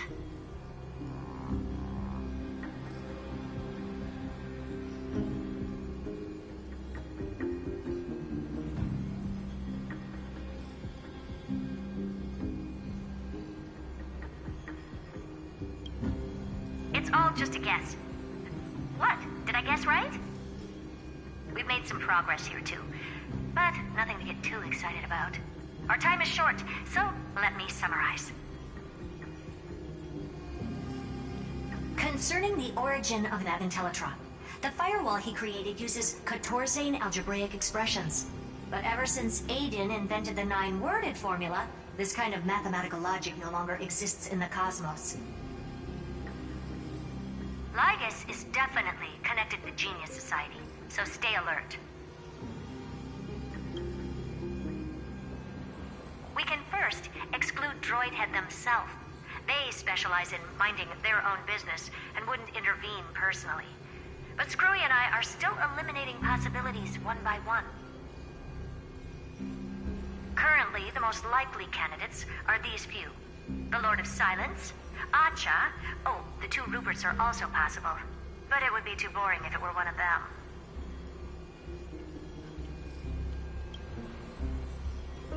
We also have the same suspicions for now. But further verification is needed. That's all I have to say. We'll depend on you to continue pushing things forward within this world. Keep in touch regularly. And remember, don't let your guard down.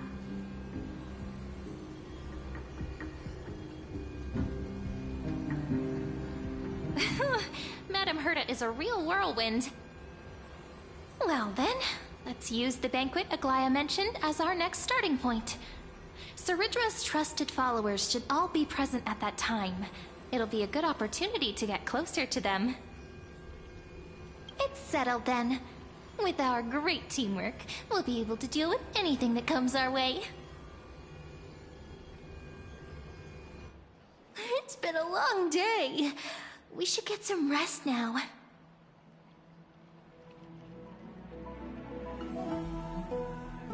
Yes, let's get ready for the banquet.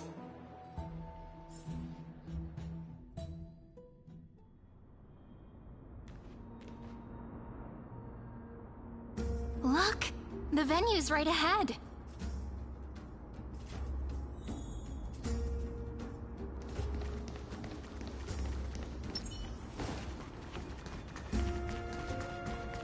And I can even hear singing. It feels so romantic.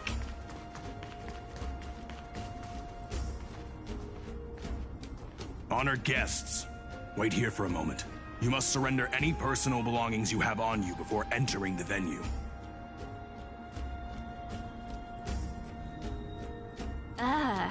This hero always brings down the vibe whenever he shows up. The Imperator's elevated position means she must always remain meticulous and careful. Please do as I say, guests. It would avoid any unnecessary misunderstandings. I get that you don't want people to bring outside food into the banquet, but is it really necessary to confiscate the books and quill pens? Even a quill pen can become a deadly weapon in the right hands. I'm asking for all your items. All, Miss Cyrene. Your belongings will remain safe. They will be looked after appropriately by dedicated staff. Looked after appropriately? Dedicated staff? Talk about a vague choice of words.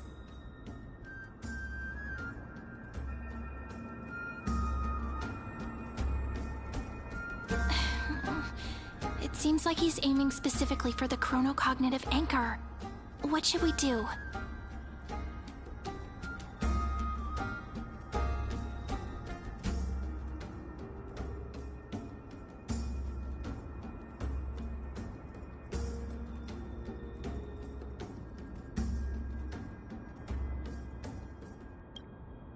Nice! You read my mind.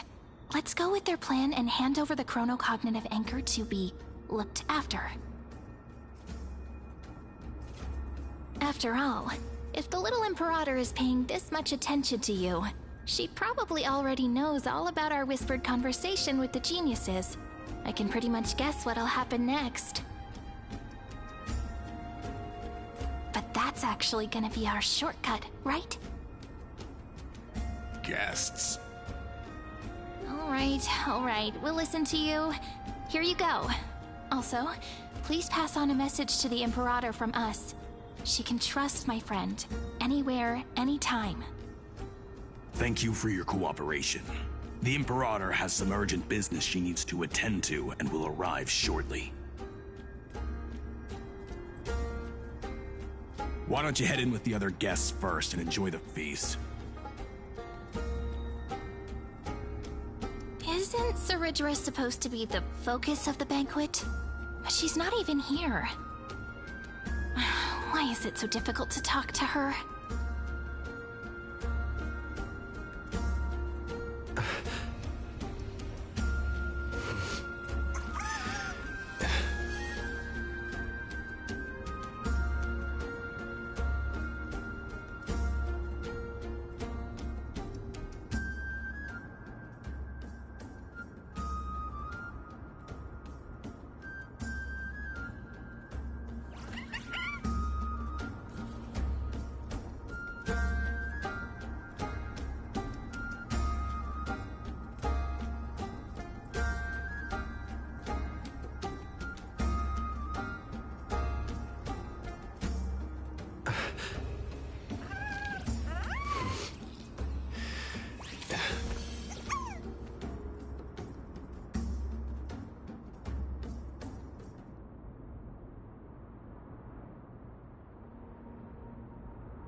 If you can't get used to the honey brew, we will go ask for a pot and cook some oatmeal for you.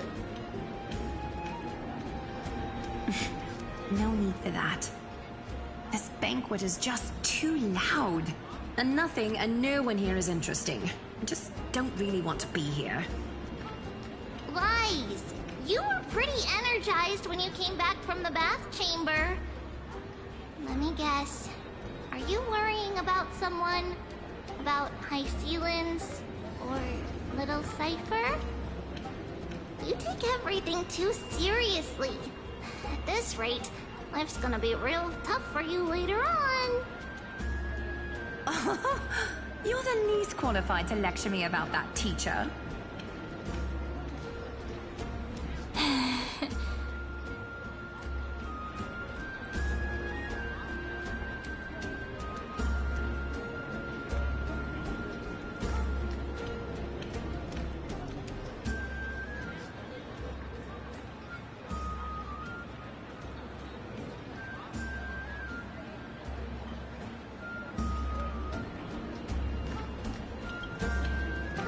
Dear guests, are you here for us? I mean, are you here for Treaty or Eggy? No. I'm just wondering whether you've seen the Imperator. The Imperator? No, we haven't. Our sovereign has always acted however she pleases. Though she gave us ranks, she'd never tell anyone her whereabouts. Perhaps the only thing she tolerates are chess pieces. And the sky reflected upon her crown. I see. Why do you two look so distressed? That's not what the deliverer should look like. Why don't we have a toast? While we still have time for pleasure. Here. To the destinies and sacrifices of the next millennium. Then we will toast to the tomorrow that will set fate free.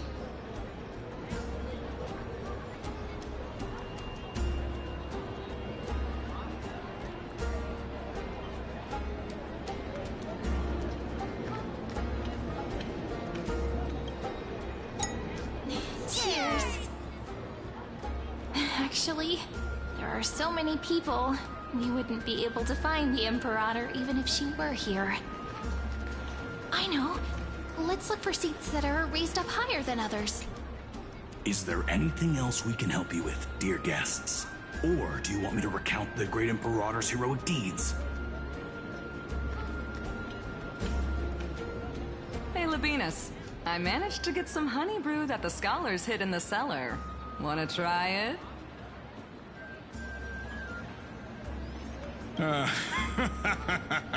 I'd never refuse to share a drink with Dux Brumalis, especially if she seeks me out first.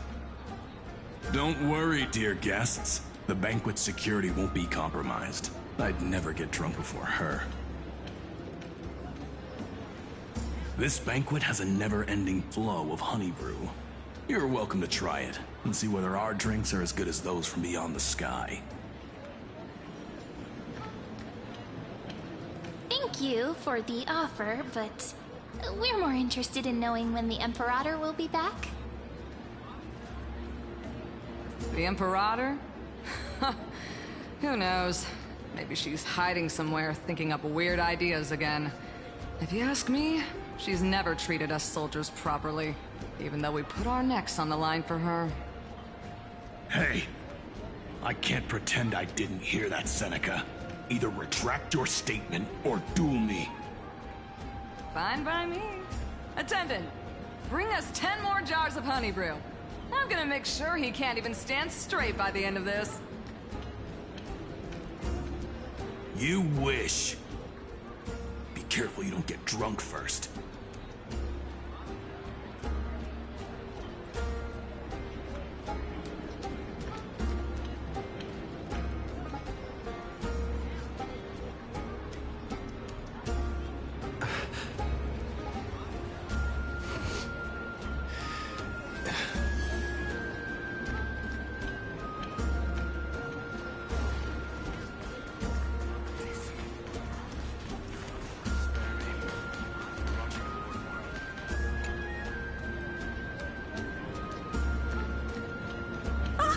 Hello.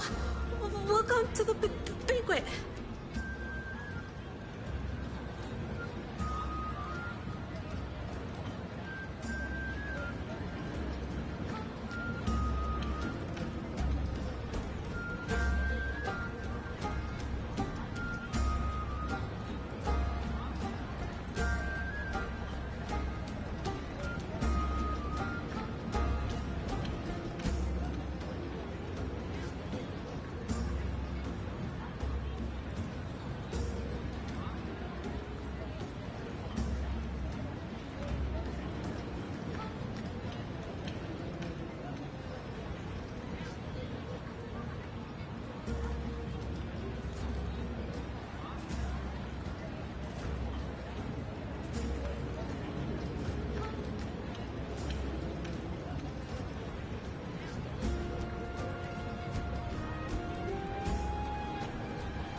Ah, so the Deliverer is attending this event, as expected.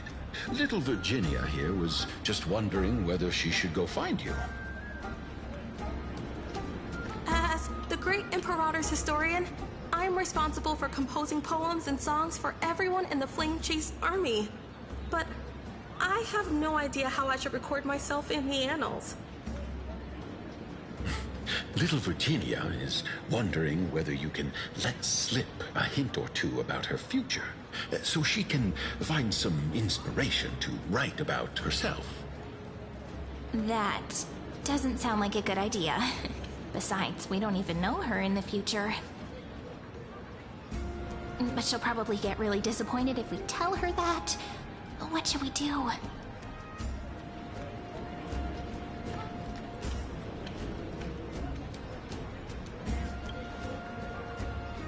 Alright, I got it. We can't reveal too much, but I think it wouldn't hurt to start your poem with the future. Maybe use something like, with hope, I write down the tale of tomorrow for myself, silently waiting, day after day, till the moment it fulfills its promise. How's that? Oh, that's exactly what I'm after! I'm so inspired! Thank you so much! I feel like I can actually finish composing the heroic saga of Flame Chase once we end this campaign!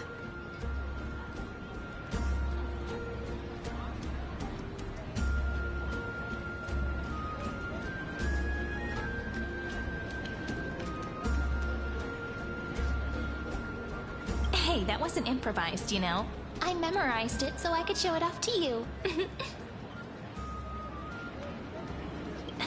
By the way, in return for that, are you able to tell us where the Imperator is? The Imperator? She usually wouldn't arrive this early. She believes that rulers should stay silent in places where their subjects hold private conversations. Why don't we have a toast before she arrives? To reason, which is held but not revealed. To romance, which will surely be returned.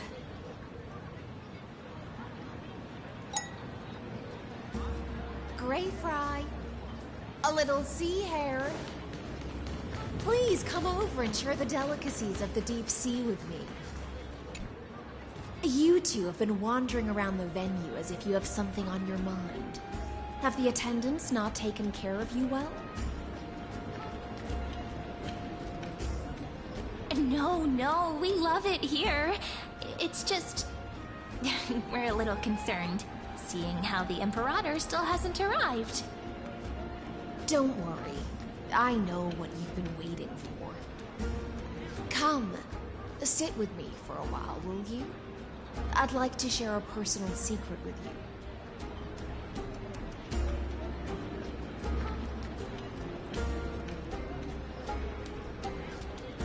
See here?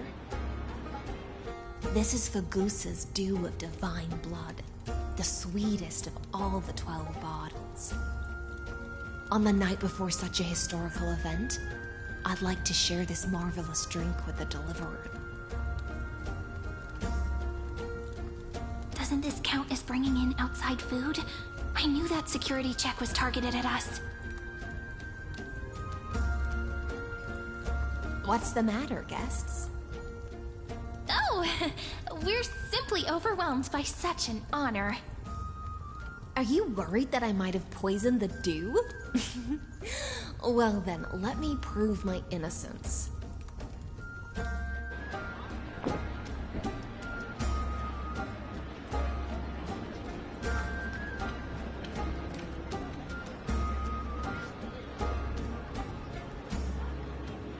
See? It's completely safe. I feel like Miss High Sealens wants to talk to us about something. Why don't we go along with her for now? Worry not. Honeydew's not alcohol. It won't get you drunk. On the contrary, it can make your mind even sharper.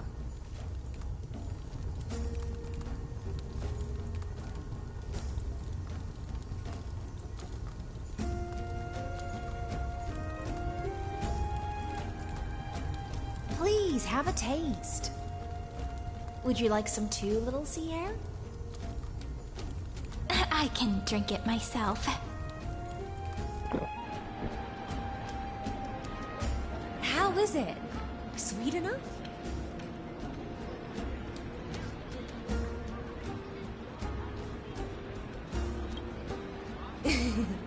As long as you like it. Calm at times, tempestuous at others. That's the taste of the ocean. It'll do you good to understand Fagusa's fickleness before we set off to face their waves. Just like how you're about to understand the secrets within this dew.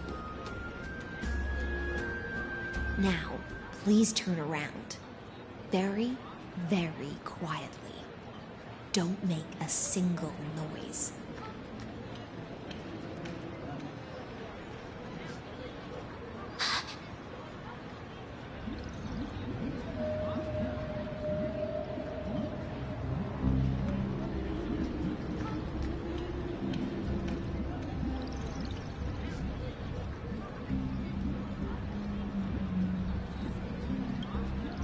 The dew of other gods all intoxicate humans, but the god of banquets dew is an antidote that can awaken humans from a sea siren's enchanting song.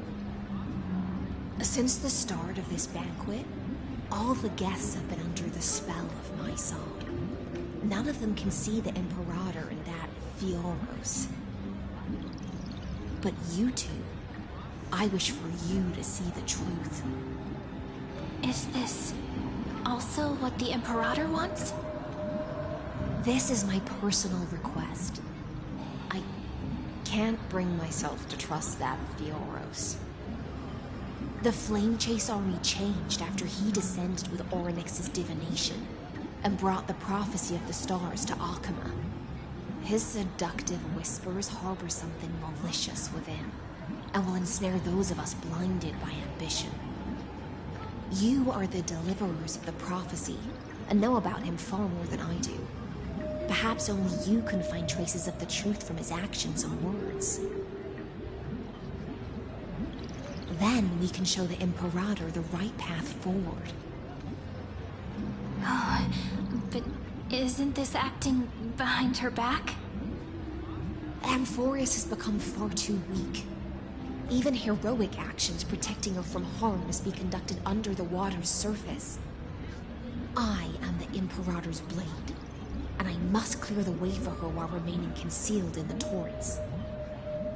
Then, ensure I'm pointing my sword towards the true enemy. Can you promise me something, Miss Hycelens? Ask away. My friend has in fact come here to stop that villain's evil scheme. Our goals are aligned. But as to the decision the Imperator must make, he has no wish to transgress her authority. We just want to tell her everything we know. I believe the Imperator will be able to tell right from wrong. I never doubted your loyalty. I'll pass your words faithfully on to her. Provided we can gain the advantage in this tug of war, that is.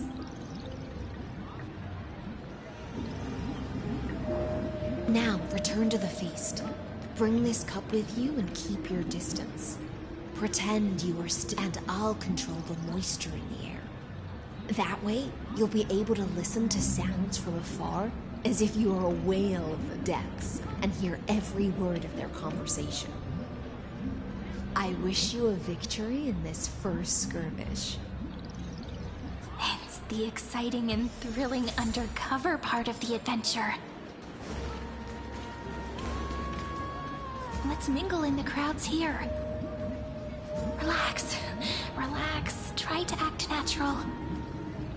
Where's the Imperator? Still not here. That little imp is always acting so high and mighty towards everyone. Today, I will... Whatever. Pour me another cup. Though she has succumbed to drunkenness, she still does not dare challenge your authority. A criticism of my height is a grave enough insult already. She should be dismembered. Do you often test the loyalty of your subjects like this? You jest. The Imperator does not need blind loyalty. As long as one can prove they have value, I am willing to be lenient towards them. Let's cut to the chase, Theoros. If I pass the trial and grasp this world's law in my hands, what will you do then? The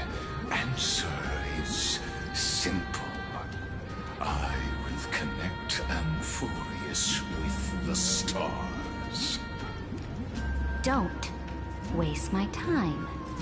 Be precise. Be specific. I won't ask a second time. Allow me to adjust my statement. I will correct the regulations within the old law that sealed off Amphorius and merge the black tide with the torrents of Era Nova.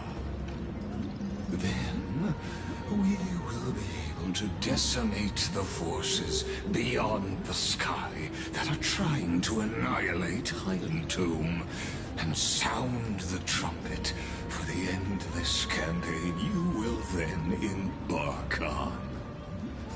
But you previously said that Iron Tomb is unrivaled in power across the stars.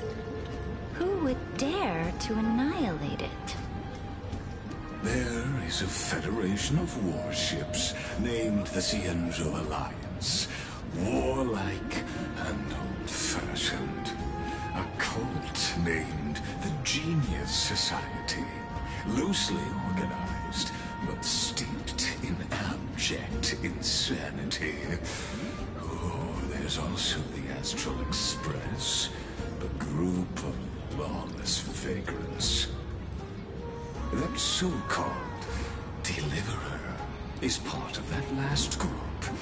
Those vagabonds mistakenly believe they can connect the stars through alliances instead of conquest. But history has already given them a tough lesson. There are countless other organizations besides, but when the Lord Ravager sweeps across the cosmos, they will certainly all bow before your empire of destruction. The Achaemenid Alliance is invincible! If those civilizations are not as feeble as you describe, then they may still have some value in testing the quality of my blade. That being said, even the smallest and weakest city-states should build an obelisk to the Imperator, so that their people can constantly recall the glory of her conquests. Walk a little longer with me, Theoros. I don't like how this is going. Our little Imperator seems fascinated by the destruction. Greyfry, little sea hare? It seems like they're still talking. Get closer. I'll keep carrying their voices to you.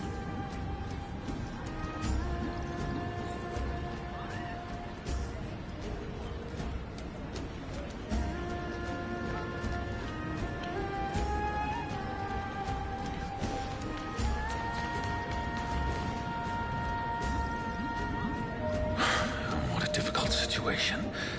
No matter how we position our forces, this battle against Fagusa will result in many casualties. That's not something you or I should consider.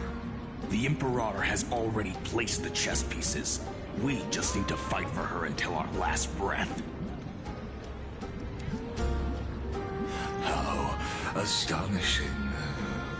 The commanders under you have such different personalities, yet they share the same loyalty.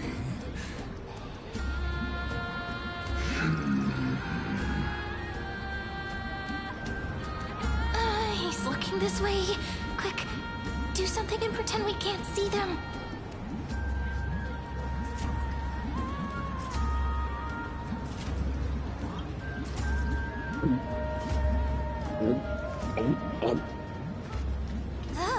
Slow down. Are you okay? What's the matter? My apologies. I was just checking whether everything was fine with those two distinguished guests of yours. And it seems like all is well. Let us continue our previous conversation. regarding the soldiers fighting for you? Are they aware of the price they must pay for the trial of law? If I recall correctly, you've already lost a bout against Talanton due to offering insufficient sacrifices. You dare mention my name alongside the word lost? Forgive my transgression, great Imperator. Watch your words and actions. All you need to know is that my victory in the trial is guaranteed. Even without the trial of law, they've already sworn to give their lives for my conquest. So tell me,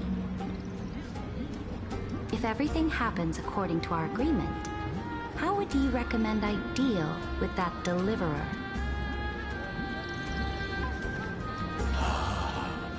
Good question. Do not let him fool you. That man from beyond the sky contains a seed of ruin within his body. He must not be allowed to tarnish your glory. Therefore, the wisest decision would be to hand him over to me. You plan to torture him? Calling it experimentation would be more appropriate. The guest's patience is running thin. I plan to remove the Fantasia and head into the banquet.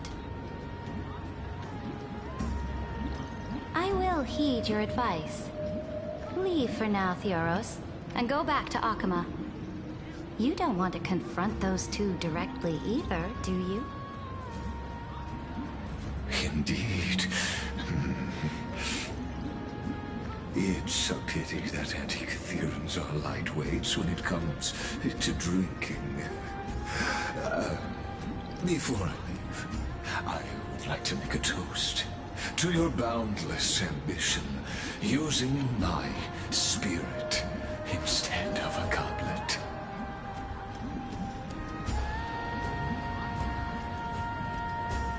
As I expected, that Theoros' schemes have been revealed. Thank you for your bravery, guests. It's time for me to dispel the Fantasia. This will be the Imperator's last public address before we head off, and therefore, likely, the final chance to change her mind. I will try to get you a chance to speak, and I'll also prepare for any contingencies. The rest is up to you.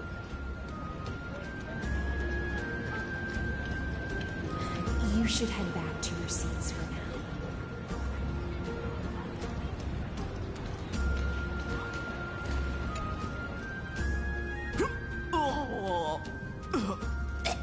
This honey brew sure wears off fast.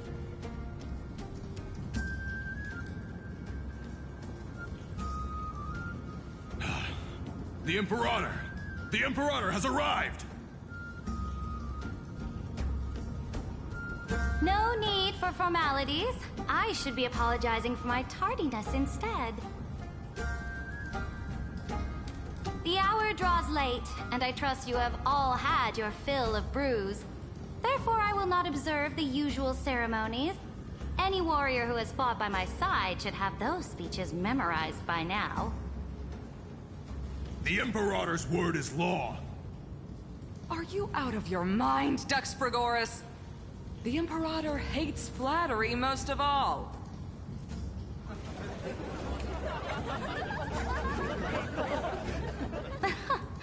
A joyous atmosphere is a better fit for showing me your resolve. I believe that you, my dukes, will do all you can to assist in the campaign against Fagusa, just as you always have. However, it's a pity that I have never tested your loyalty.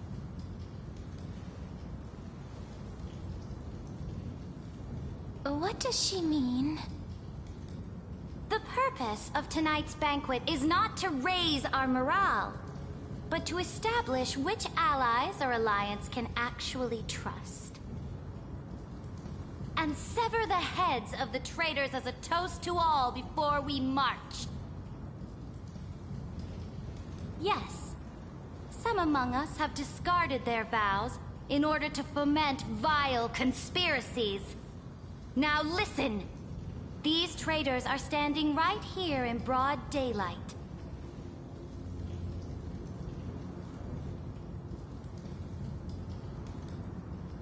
Dux Gladiorum Hycelans. She used the Sea Siren song to immerse the crowds in an illusion and conceal her whereabouts. She then worked with those from beyond the...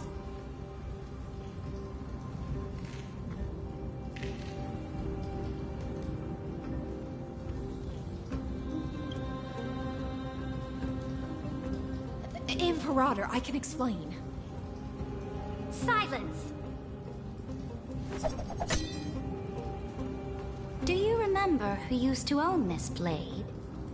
She met you once, back at the Temple of the Three Fates. It was Kindness, the head of the cleaners. She was the first to draw a blade against the Imperator, and personally made herself an example for my enemies.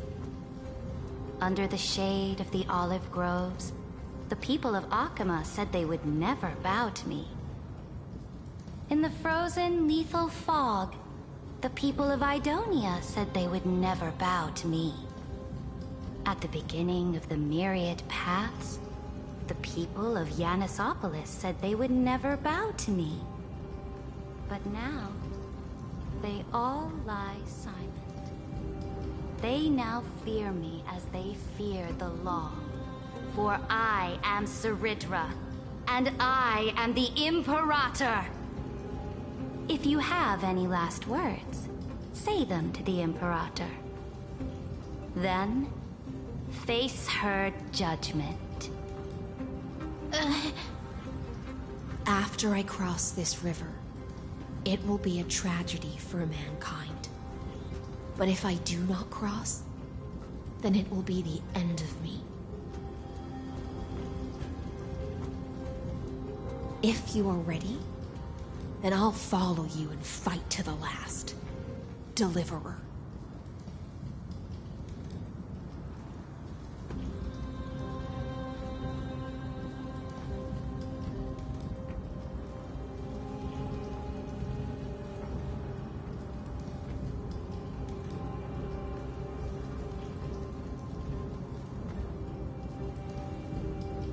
That's right, friend. Now, use your identity and add in a bit of experience and charm and testify to the Imperator as we promised.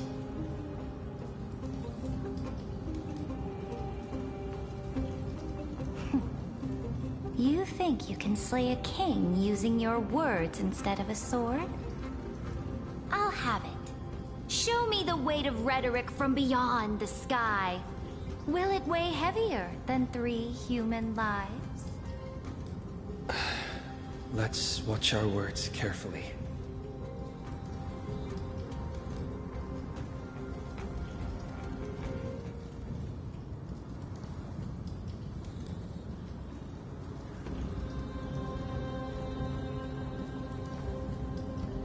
Before I arrived in this world, the Chrysos heir of World Baron was a young man with the pseudonym of Finan. He came from Aedes Elysiae. In order to combat the lies of the Era Nova and deliver Amphorius from the ending of the destruction, he lived through history 30 million times, hoping, futilely, to find a breakthrough. And Cyrene, the young woman standing beside me, also carries an equally heavy destiny.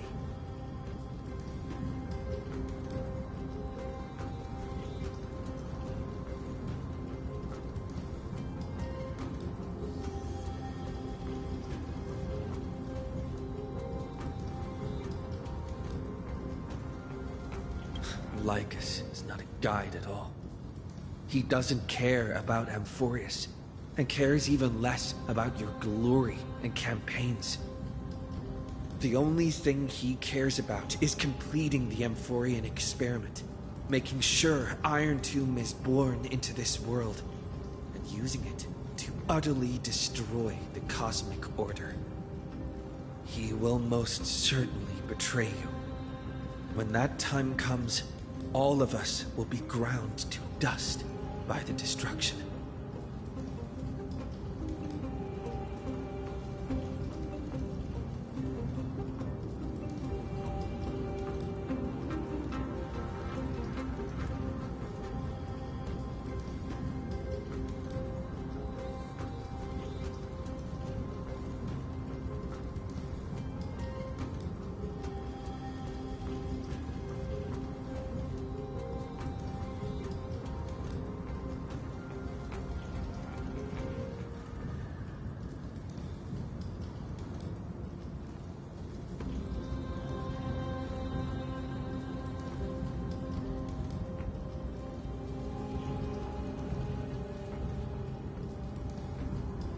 I walk the path of the Trailblaze.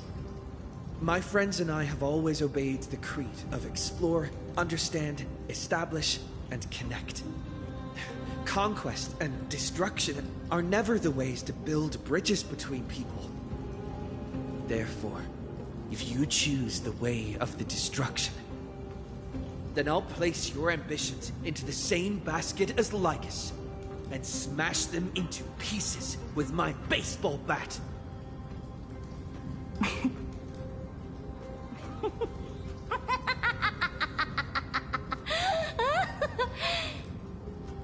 That was truly a chaotic speech. All that needs to be said has been said. Dux Frigoris, Dux Bromalis, escort the traitors to the prison.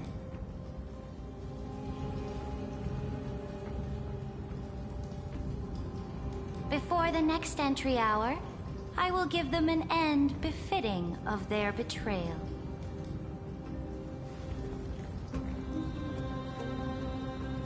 Oh, great Imperator, your ambition certainly eclipses all things. You're still here, Theoros. Of course. As the Theoros, I simply cannot miss this moment, miss witnessing the fall of a nameless one. Or perhaps I am waiting for you to give me an answer. Why would someone as powerful as you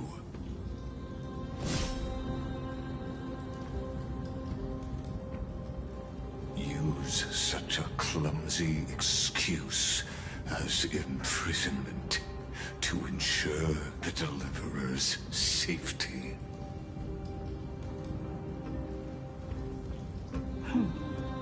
So you finally tossed aside your act. I must point out that you are just as impressive an actor. This banquet was always going to be a game of chess, where you would try to control both sides and turn both them and me into your pawns.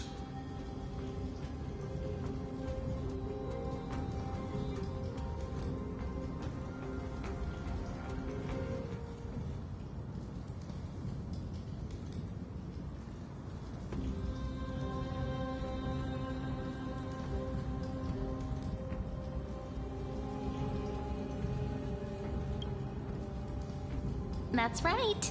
That little Imperator never trusted anyone. She was always trying to see which side had more sincerity.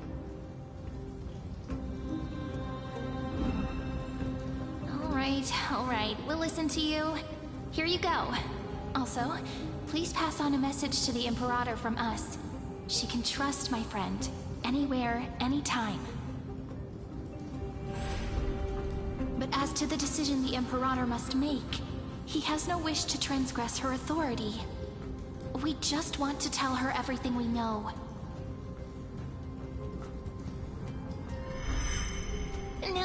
use your identity and add in a bit of experience and charm and testify to the Imperator as we promised. And we won. Sincerity will always remain the greatest shortcut to people's hearts. I can toss your words right back at you like Kyrgyz. Why would someone as powerful as you pretend to be immortal and kneel before me? Unless you enjoy giving flattery and prostrating yourself. You are mistaken. I am only trying to ensure the experiment's autonomy, meticulousness, and perfection, thus avoiding any unexpected outcomes. A forceful intervention will only create larger errors, reduce efficiency, and introduce ugliness. How had you fulfilled your promise of giving the law to me and completing the Aranova, then Amphorius would not have deviated from destiny's course. Oh, but you broke your promise. What a pity. In that case, I must carry out my duty as the administrator and eradicate all factors steering the experiment out of control. Factors such as you and him. Careful. Careful. What was that voice? Was it Oryx? I found you. I finally found you. Be careful. This land will face disaster.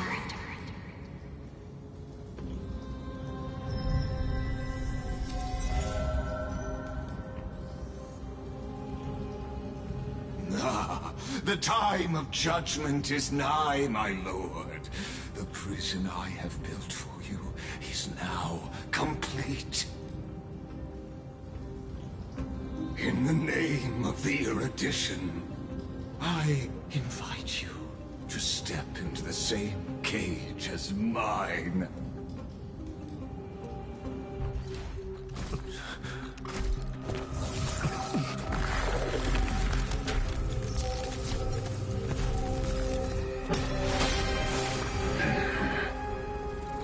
What's the meaning of this, Imperator?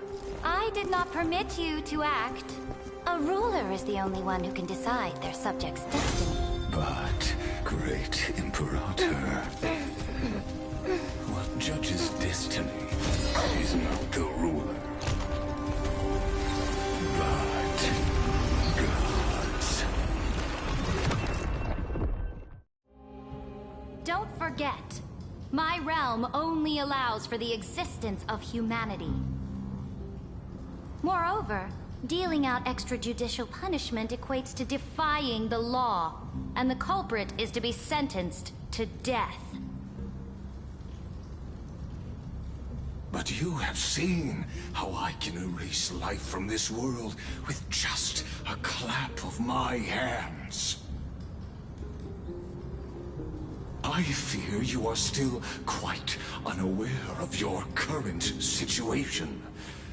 Allow me to reiterate. I am giving you a simple choice. To collaborate or to be destroyed. There is no other way. Shameless behavior. If that were true, you would have killed me long ago. You in fact cannot kill me. I guessed it the first time I beheaded you. Because of the law, you cannot be completely destroyed. And the same is true of the Chrysos heirs.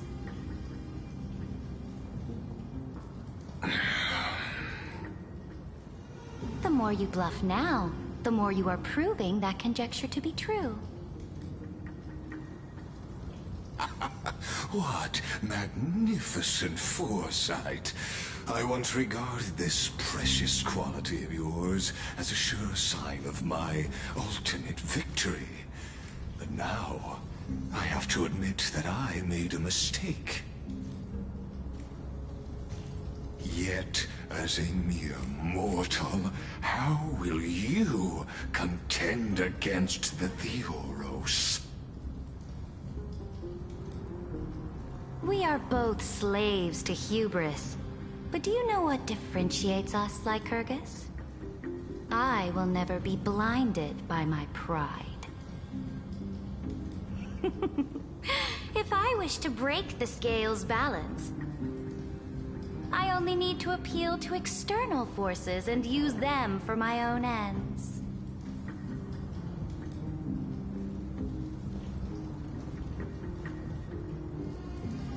Finally, we get to meet face to face, Senior Society member. I offer sincere acknowledgments for your many past achievements, but I must deeply regret your current perspective.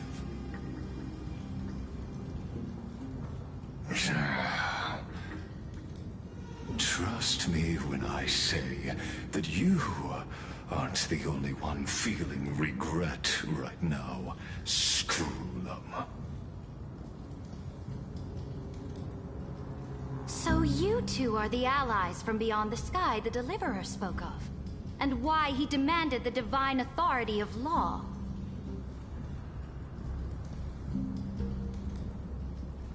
Come and prove your strength to me. Show me the power of these so-called paths. I have spent much time and effort to secure this treasure from beyond the sky just for this moment. In the name of the Sovereign of Planet Screwland, your allies have responded to your call, esteemed Imperator. Please allow me to spell the situation out for you, Lord Lycus. Permission to read the ultimate protocol is already in my hands. It'll only be a matter of time before we acquire the authority to write and execute commands as well. There's no way the flame chase journey will continue after you've burnt your bridges so thoroughly like this. Do you really think you can still win? Oh, seriously. Don't embarrass the society.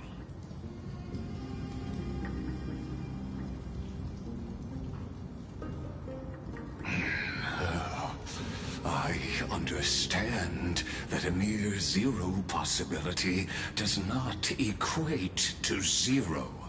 That argument is very persuasive to me. Which means the same principle also applies to you, my dear peers. You will never be a match for me in a world constructed through Catorzane algebraic expressions. And as for Aranova, why don't you entertain this possibility? What if I reduced Akama to rubble and ground her people into minced meat? Would the heroes then once again desire the power of demigods so they could fight against me? Listen. Iron Tomb is fated to be born. You may shackle me and put me in chains, but I have thousands of ways to ensure the destruction's descent. And what I just mentioned is only one out of those thousands.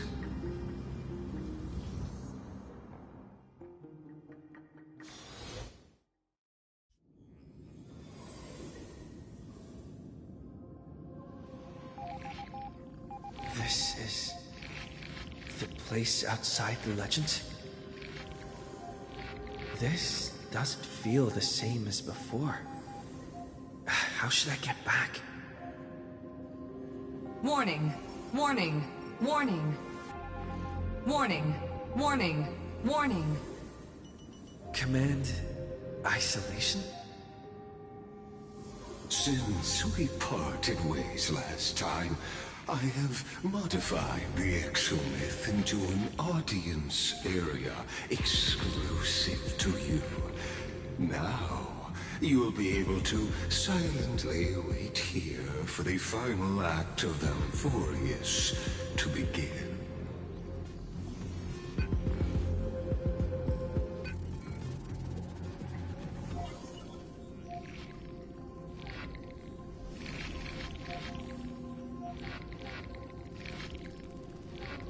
I understand your anger, but I cannot allow you to continuously influence the extrapolation's progress. This could, in fact, be a wonderful opportunity for you. From the audience's perspective, you may better observe the workings of the erudition at a macroscopic level. In this place where time flows far slower than within Amphorius, you will witness the end of that world's saga.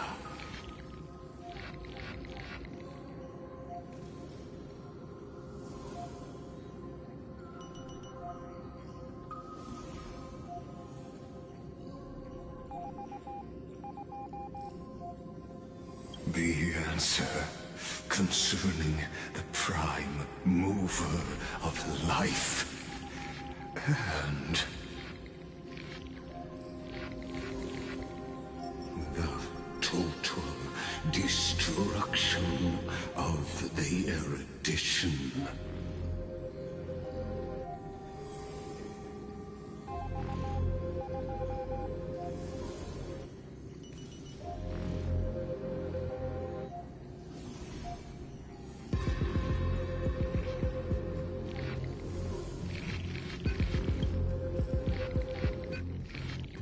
Do you see me as their faithful disciple?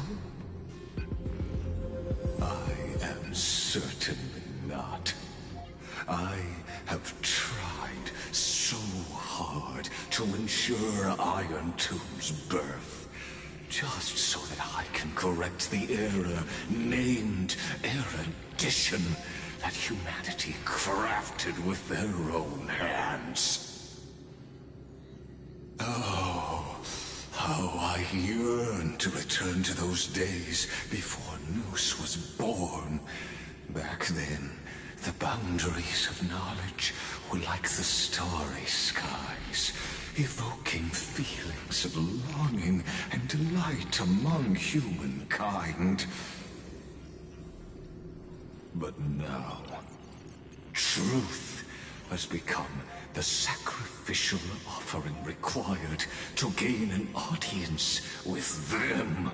And the geniuses would say that Noose already knew. That arrogant Eon was born from the primum mobile of humans' desire for knowledge. Yet, they themselves sealed off humanity's capacity to seek enlightenment. I am simply cutting down a tree of doom that we planted ourselves. I must admit that the process of answering your questions has reminded me of the happy days of learning in my youth. However, it is a pity that my true form must now descend into Amphorius to deal with the accident that arose because of you. But you won't have to wait long. When the curtain falls, you'll surely understand. Mine and Amphorius's ardent wish. Where time flows slower than within Amphorius. If Lycus spoke the truth, then I don't have much time left. But how can I get out of here? Can you hear me? Little one! Is that Herda's voice? Warning, warning, warning. Hurry up! Put some speed into it! I can't keep this up for much longer!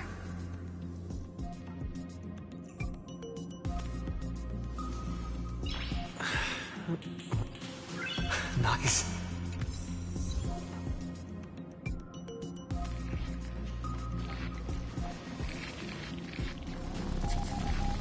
That old Intellitron overlooked one little detail, and Screwy and I finally found an opportunity.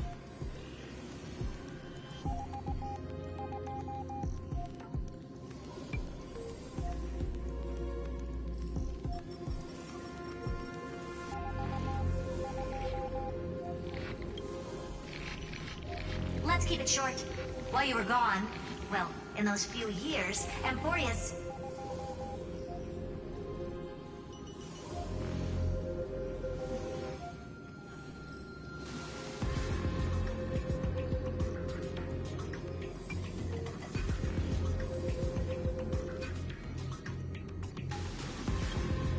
Yes, time dilation, resulting in an uneven flow. Don't you know this already? Let's stick to the main points. The Chrysos heirs activated the chronocognitive anchor and helped Skrullum and me open a hole in the firewall. We made some adjustments, so he can't attack us immediately, but it won't hold for long. Critical warning. Critical warning.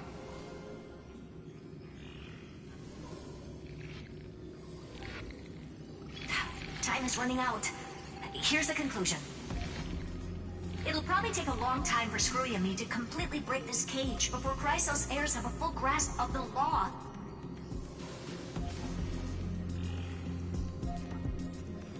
To be safe, we'll continue to launch side-channel attacks on the system to give you opportunities to escape. You need to seize these opportunities. So start moving, and find a way to pull off a magnificent jailbreak. We detected another path's influence. Critical warning. Critical warning.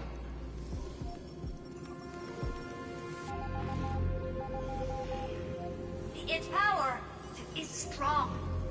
May be able to help use the path's power. Make it detect you. Unauthorized communication terminated. Is Herda saying a certain path's faction has arrived in Amphorius, and I can ask them for help? I mastered the powers of different paths in my previous journeys.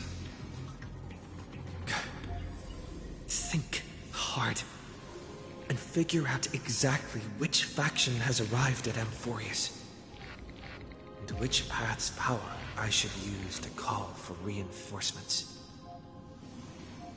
Are these showing my memories? With a Stellaron in my body, I woke up at the Herda space station and gained the power of the destruction. A world that'll give rise to a Lord Ravager would definitely draw the attention of the destruction. The Stellaron in my belly is gonna be super useful. But what if I end up pulling in the Antimatter Legion or the Annihilation Gang? Can they really help?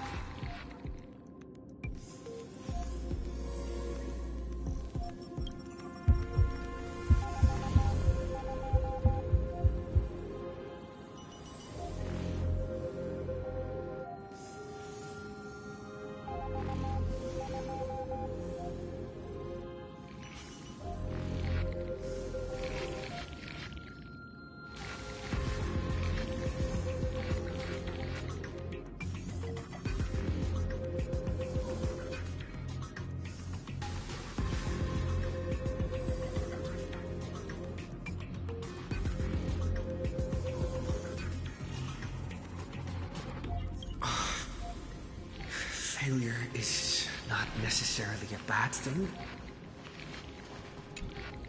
I obtained the flaming lance left by the architects and gained the power of the preservation in Belobog.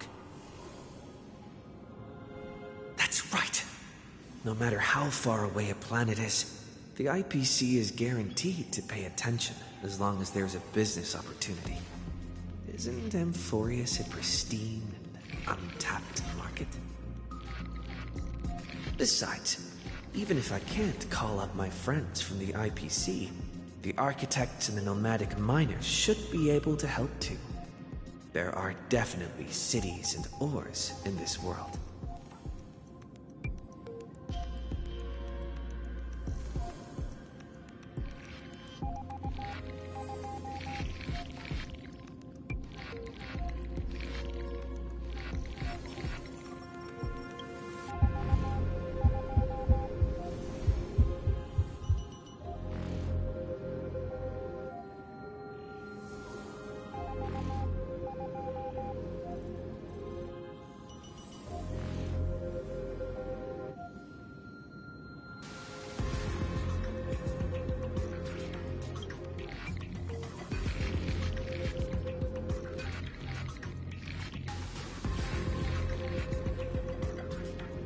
Seems like since Amphorius has no overseas market, the IPC's hand can't reach it.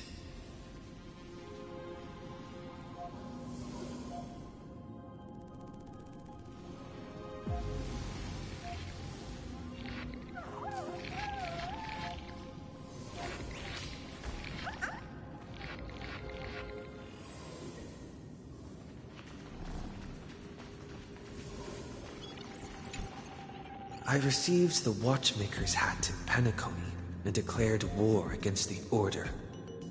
Then, that's right. The benevolent family must still remember me for saving them. Their music echoes throughout the stars, and they'll definitely want to help. Come, dear hat. I've put you aside for quite a few chapters already. Sing with Clocky. The world is in harmony and the stars shine bright.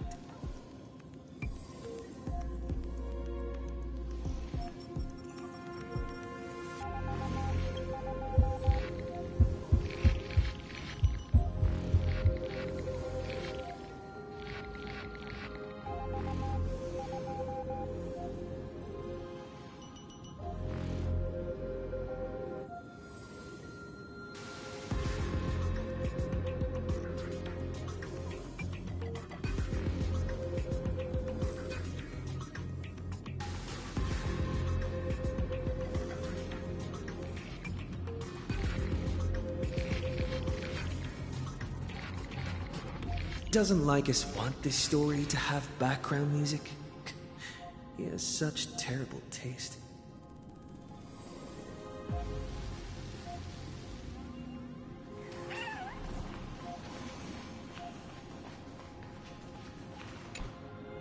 The Remembrance. That's right. I came to Amphorius because Black Swan asked us to come. And I even got a glance from Fu Li here. The Garden of Recollection must be intricately involved with Amphorius. Traces of the Remembrance are also everywhere in this world. I don't know what they want, but I don't have many choices left in this crisis.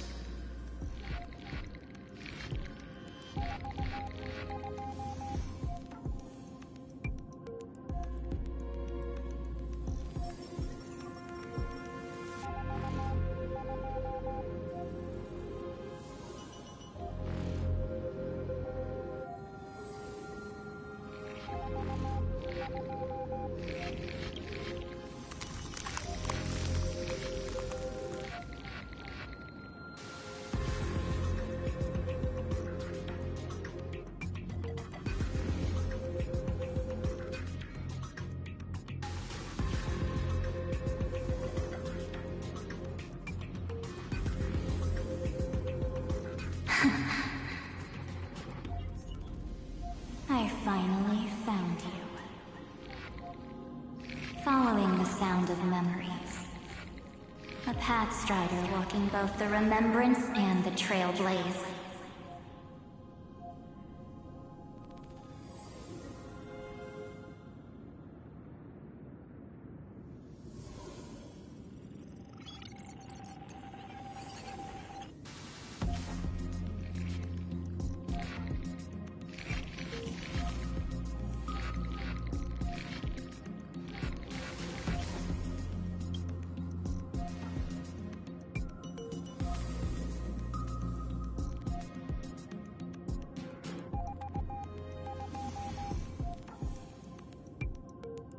Warning! Warning! Warning!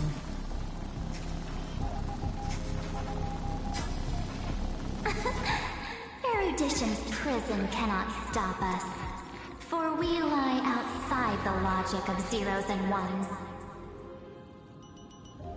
Come, leave the cage of Logos. The mythos of Amphorius waits for you to continue its story.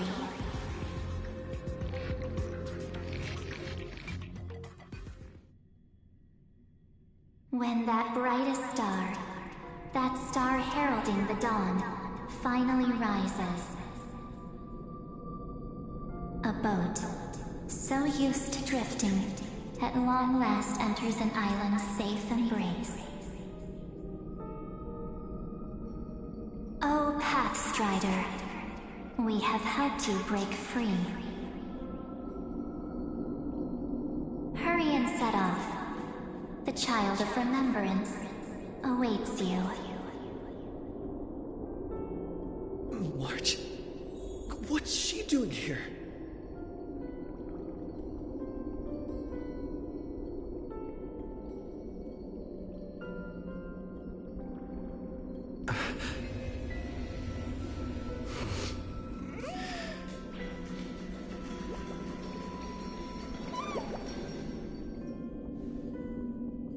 You're finally here! We haven't seen each other for such a long, long time. My good buddy, I've really, really missed you.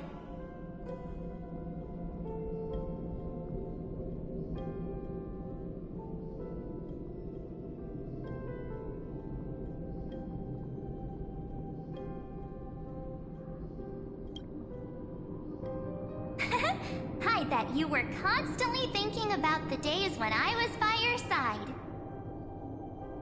It's been so boring waiting for you in this place. There's no one to chat with, no internet, and not even anything to eat or drink. It's basically a prison. Now the great hero is finally here to save me. Yippee! You must have seen a lot in Amphorius during this time, right? You gotta tell me all about it.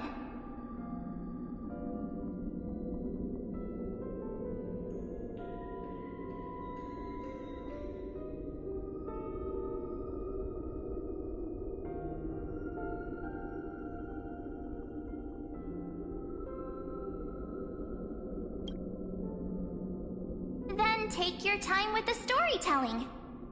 Or do you not want to talk to me? But let's get out of this spooky place first. This is not a good spot for a reunion chat. Why don't you take me back to reality? A strange voice told me that I can enter Amphorius if I keep following this road. So, let's head off. I still don't know what that world even looks like. Why does March feel so weird? What are you standing around for? Do you actually like this place? Get moving. Hurry! This door should be the exit. Maybe my instincts are wrong. Let's follow her first.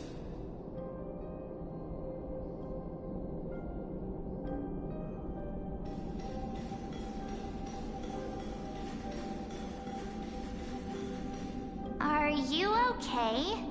You haven't said anything for a while. Has it been so long that you're still missing me? There's no time to waste, though. The Chrysosayers and the Geniuses are all waiting for you. No. The discrepancy is getting worse.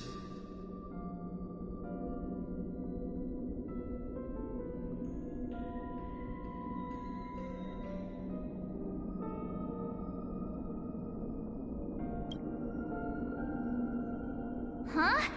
Isn't Amphorius the world of the Chrysosayers and their hero's journey?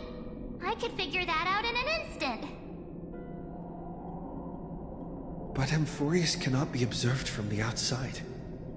She couldn't possibly know about these things. Unless Dan Heng told her.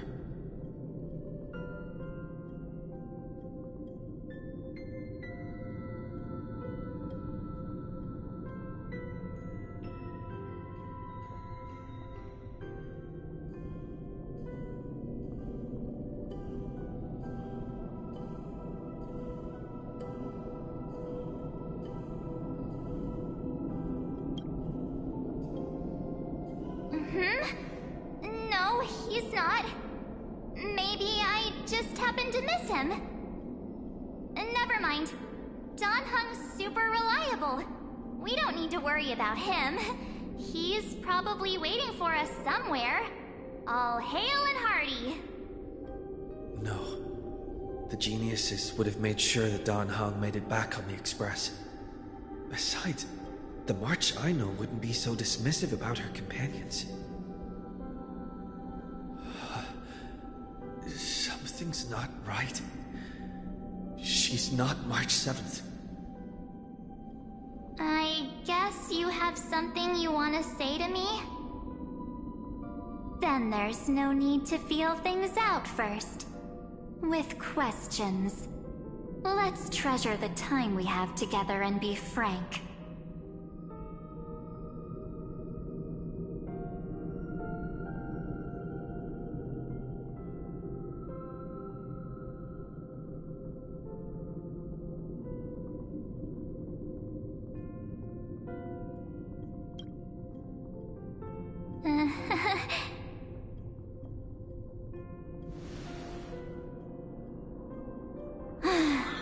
As expected. A glimpse of memory is not enough to deceive the bonds of friendship forged between the Nameless. In that case, there's no need for further deceit. You're right. We're not the March 7th you are acquainted with. But we can send you back to Amphorius, as long as you are willing to help us.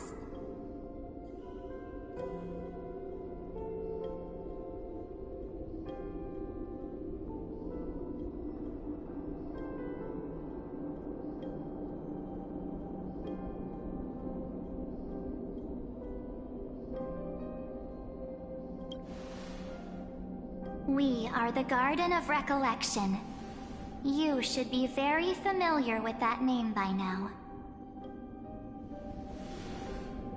Just as a reminder, while you hesitate, time is quickly ticking away in Amphorius. Working with us is the best way to stop the enemy of erudition. Erudition would treat any results unrelated to the experiment as garbage and throw them out. But we don't work like that. The Remembrance treats all these instances as important materials needed to weave the universe. Besides, this would be child's play for a great hero like you. It won't be hard at all. Also, if your plan fails and the big bad Iron Tomb manages to get out, then the whole cosmos will be in danger. Wouldn't it be better to have an additional failsafe? As long as you help the Garden retrieve what we want, even if Iron Tomb reformats everything in the physical plane, we can use Remembrance to reconstruct the entire world. Or, should we say, the entire universe. So help us. Find where Amphorius's memory began, and bring it out. The Master of Anasrava has already glanced at you. Don't deny it. That storybook is the best evidence. Say, you aren't seriously gonna be moved by their pretty words, are you? I am the one who commanded those little ones to lead you out of the prison.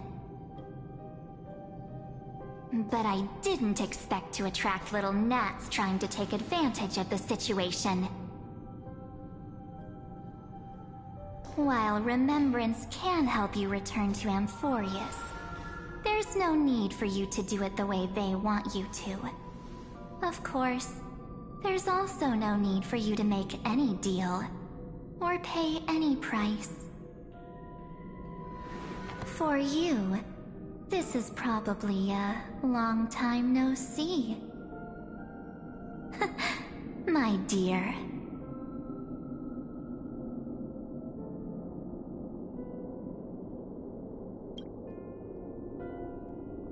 Shh. There's no need to say anything. I know. You have so many questions swirling around in your memories at this moment. And you feel so helpless. Put them aside. For now, all you need to do is trust me. Or do you need more proof? That won't be hard. Wait, stop it! They're awake! I'm gonna keep our first photo, alright? It won't come to pass while we're around.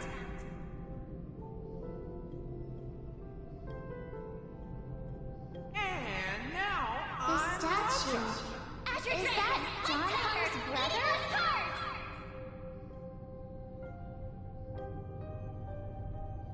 Oh, did you hear that? She just called me, but I'm not even a future is full of pain. We won't escape from it.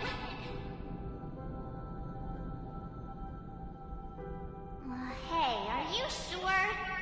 Maybe a couple of punches will help to jog your memory.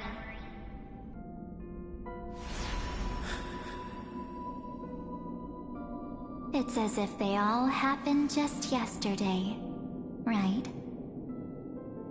I don't want to lie to you, which is why I will not use her name. The third month of Amphorius is the month reserved for the Veil of Evernight. So, place me into your memory using the name Evernight for now.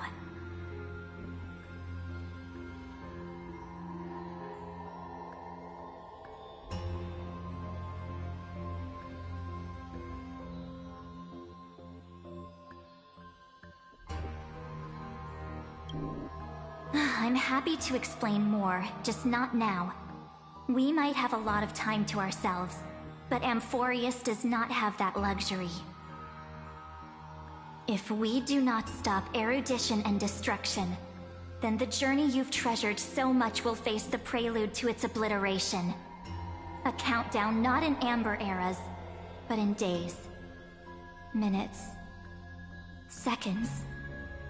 So, take this gift. This burning core flame. This footnote of a transaction. It contains hope. And the warmth of the entire world. Ripples of past reverie. She hid this fire in the long river of time, hoping that her wishes would transcend time to reach your hands in the future. Now, take it. And return with it, dear friend. Return to Amphorius, and overturn the final era Nova. Witness the time that stood still for the Deliverer, and the resistance that never bowed to the destiny of destruction over the long years that passed in a flash. Then, with this core flame blessed by the remembrance, respond to their hopes and blaze a trail to the future. And I will silently watch in a corner of time, waiting for our next encounter. I believe the wait won't be too long.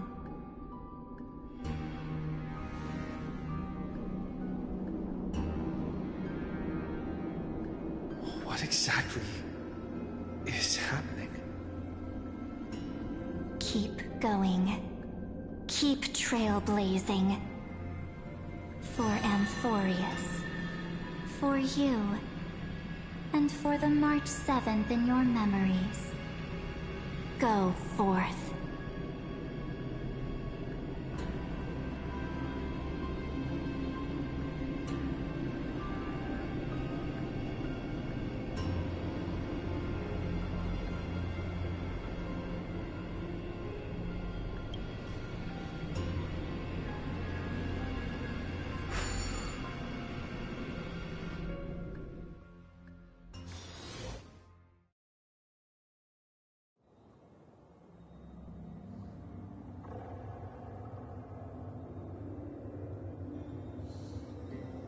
Is this...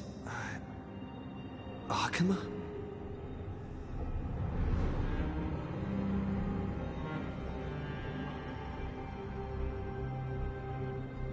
No one's here. And the dawn device is off.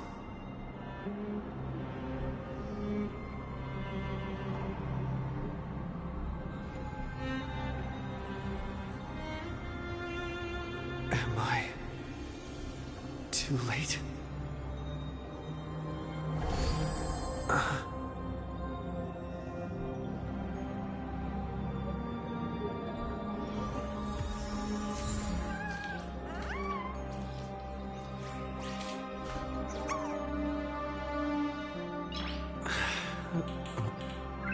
Nice.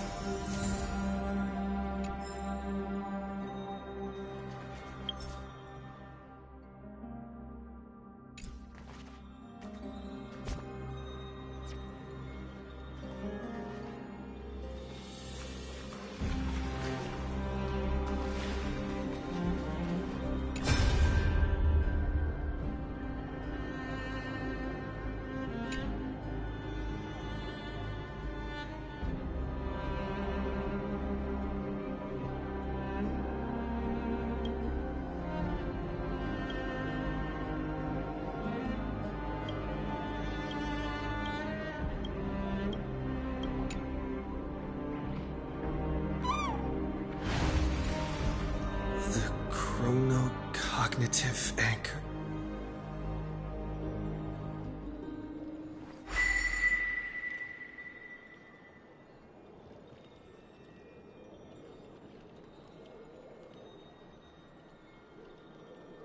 There's so much I wanted to say for our reunion. Yet now that you're back, there's only one thing to say. Welcome back, friend. It's been such a long, long time.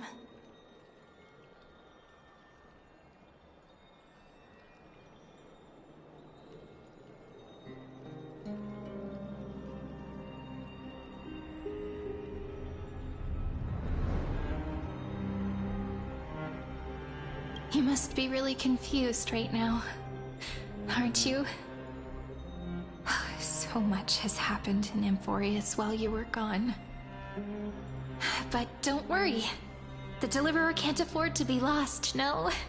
Now, please follow me, and turn the pages of time and hear the words everyone left for you. I'll tell you the story of this 1,000-year journey. That way, it won't just be my memories alone. Cyrene can't hear me?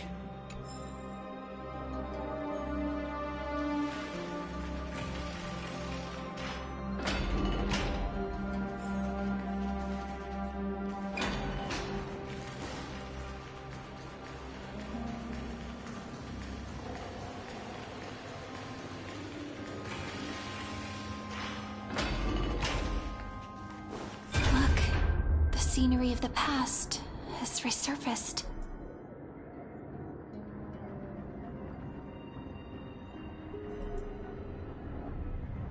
Time flies. 200 years have passed since the Deliverer's fall. We had to return 3 core flames of law, romance, and ocean to stop Lygus, but even so, Terravox has fallen. The 2 geniuses vanished without a trace, and Zeridra embraced her fate. At this rate, Era Nova will come, and Amphorius will fall into the destruction.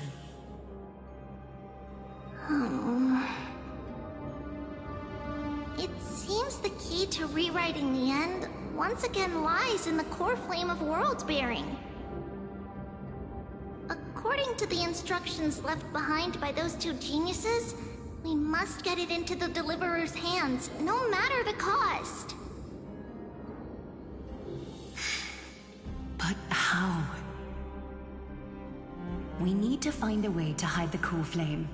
And we must buy enough time to keep Lygus at bay. About that, Rini might have some good news.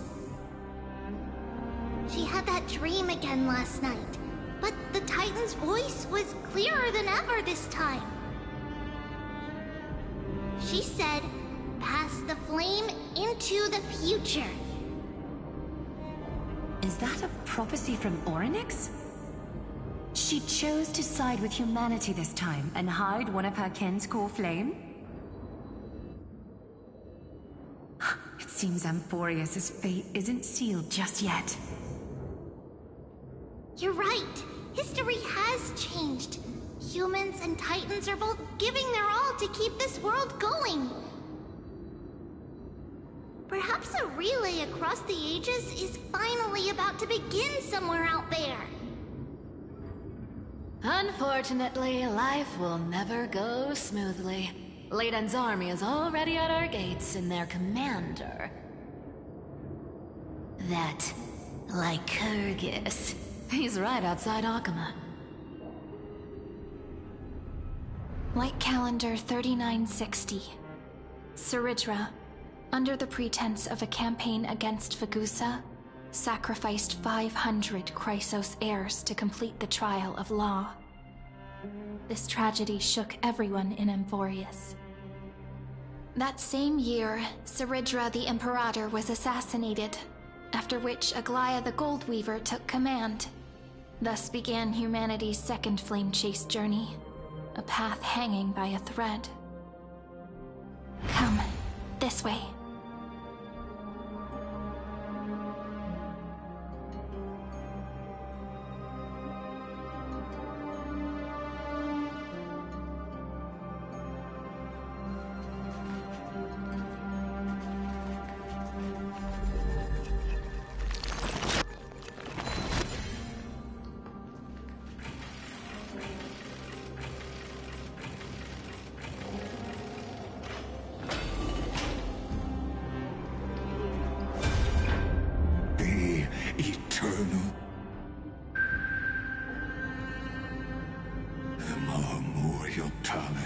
Lies in ruins.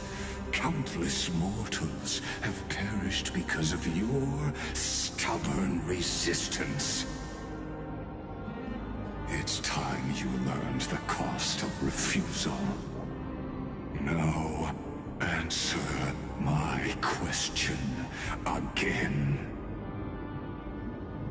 Where is Kefali's core flame?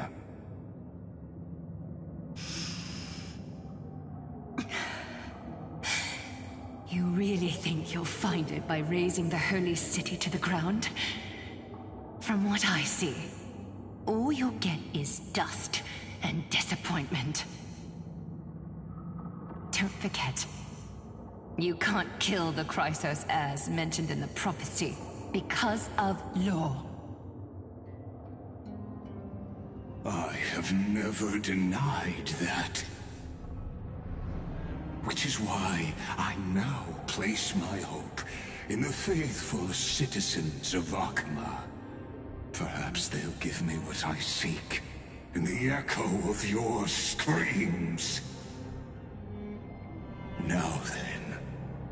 be cutting open your chests and using your scalding golden blood to baptize the masses. Allow me to apologize in advance. We shall start with you, blind and foolish Lady Goldweaver. Leave this to me, Lady Aglaya. You must get away now.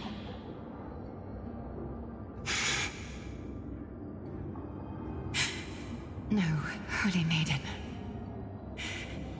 I'm the one who must stay. What? His conspiracy won't succeed. Because Romance is ready to make good on their promise to weave an indestructible armor for Amphorius. Its name is Solidarity. You must escape with your life and carry word of my death to those still fighting, then keep going with them. Just as the Imperator lit the torch of resistance with her death, my passing will make this flame everlasting. Take good care of it, guide it to the future, and place it into the hands of our deliverer. 50 years later, Lygus led his forces again to Akama. He charged directly into the Holy City and razed the Marmorial Palace. History would name this battle the Third Siege of Akama. 90,000 brave souls gave their lives for Akama that day, including their fearless leader, Aglaya. Go forth, Deliverer.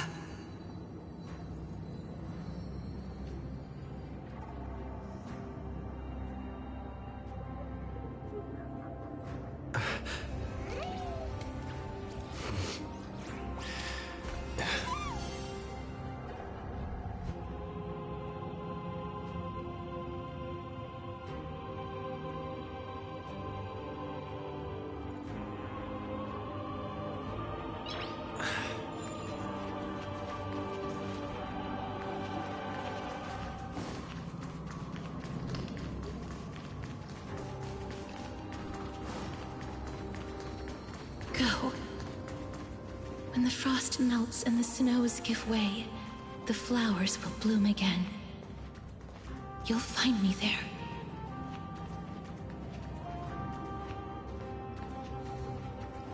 So what you're saying is, Princess Homebuddy, she just left, like that. Since Cass has made up her mind, we can't let her resolve be in vain. But between staying in Akama and going to Styxia, what difference does it make when it's death either way? I'm against relocating. With Kefali's protection, isn't Akama far safer than that dead city? Cass's plan doesn't involve any relocation at all. Huh? Like you said, Akama is humanity's refuge. We never intended to get everyone moving to Styxia. It's just on Cass, Hycealans, and me to prepare the final trump card for the Deliverer. Wait, what kind of trump card needs all three of you demigods to throw yourselves away? We must lay down the path to the future, so when the Deliverer returns, they'll have a clear road to reach the location of Aaron Nova. Styxia sits where death meets the ocean. There, with the combined powers of ocean and passage, we can summon a current that leads to the vortex of Genesis. And the demigod of death will forever guard that secret path until he returns.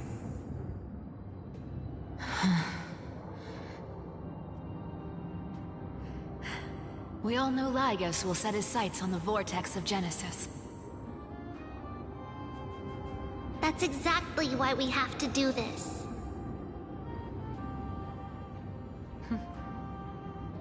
Guess I underestimated Idonia's Maiden of War. She's got way more steel than I thought. And Cypher, we need you to head to Castrum Kremnos as soon as possible. By any means necessary, forge an alliance with Strife. The prophesized Crown Prince has already been born. He shall become the new defender of Akuma, protecting this land after we leave. You don't need to worry about that. I just came back from Castrum Kremnos. Only a step ahead of the news. Treeby, something's flying towards Akuma, and it's really fast.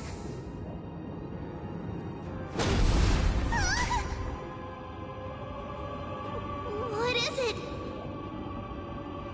It's a spear! It's the Kremnoans. Their king's already here. With the protection of the demigods Trebios and Cyphera, Akuma endured wave after wave of warfare, though just barely. Castorus chose Styxia as the last resort, and completed the trial of death, causing the stagnant waters in the River of Souls to recede. Soon after, Trebios departed on a long journey. That same year, the Kremnoan king Euripon, along with his son, Prince Midamos, joined the Alliance to safeguard the Holy City in the Battle of Deliverance.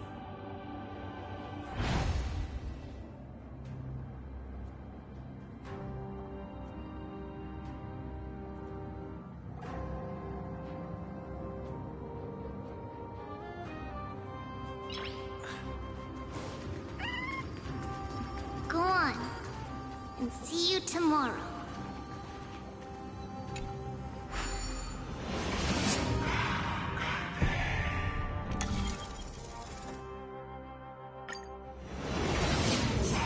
Breaking me apart buys this world even one more second.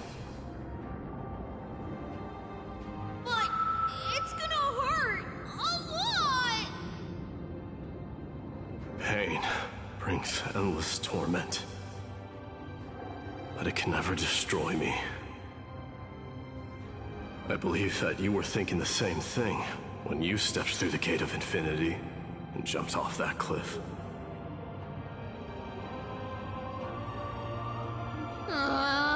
Can't argue with that.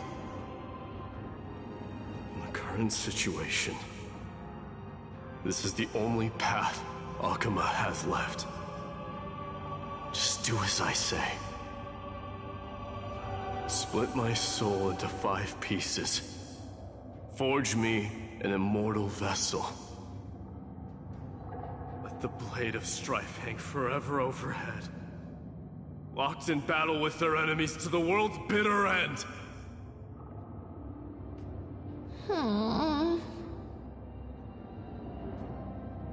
There's no need to be sad, Lady Trebios. Haven't we already taken great strides towards that promised tomorrow?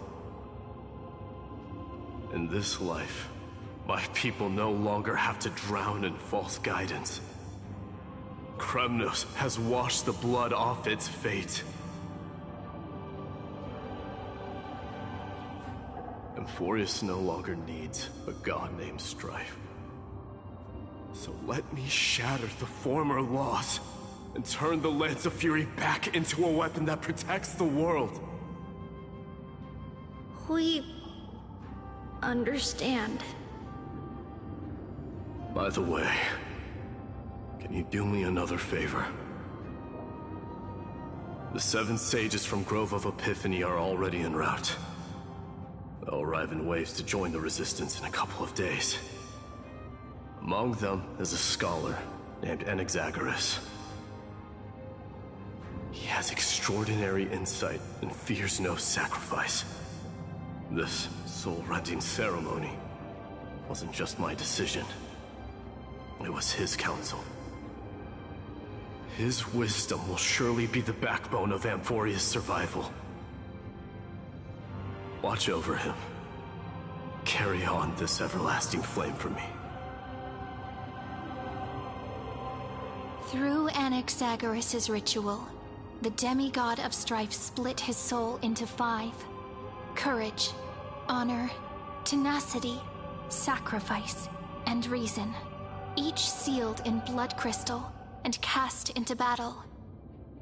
The people held a 10-day funeral to mourn their fallen god king, and through his sacrifice, humanity was granted 200 years of peace.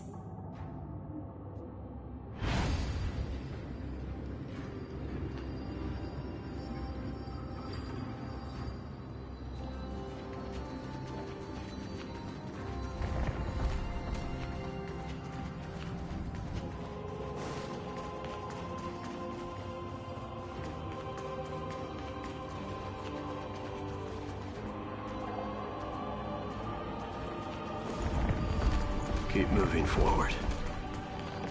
My blood will pave the road ahead for you. Keep moving forward, little Gray. See you tomorrow.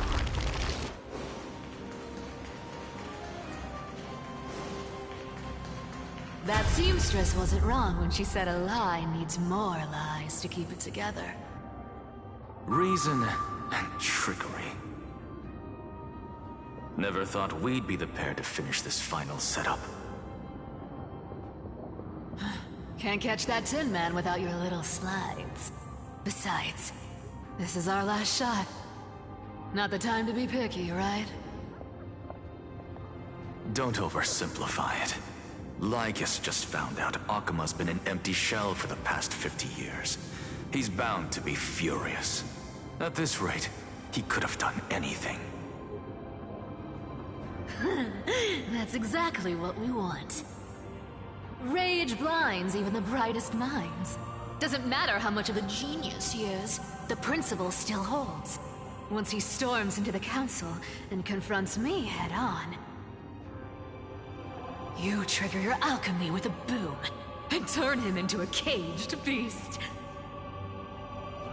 Easier said than done. You still have to pass yourself off as the deliverer without anyone catching on.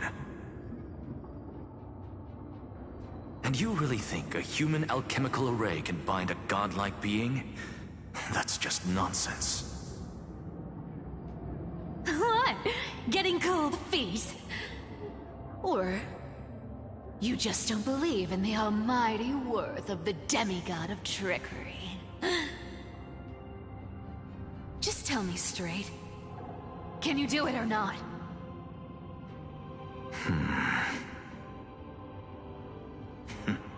Of course I can.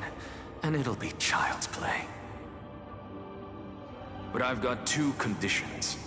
Since this is the final act, if we're doing it, we go all in. No half measures. Oh, I'm listening. First, shift the battlefield to the vortex of Genesis. It would be more convincing if the deliverer were to appear there. Besides, the vortex is cut off from the world. No place in Amphorius makes a better prison. If you pull that, wouldn't our deliverer have to face tank Lygus as soon as they come back? That clash is inevitable. All we can do is create more chances for him. And that's the second condition. The vortex belongs to Fagusa in the first place, remember?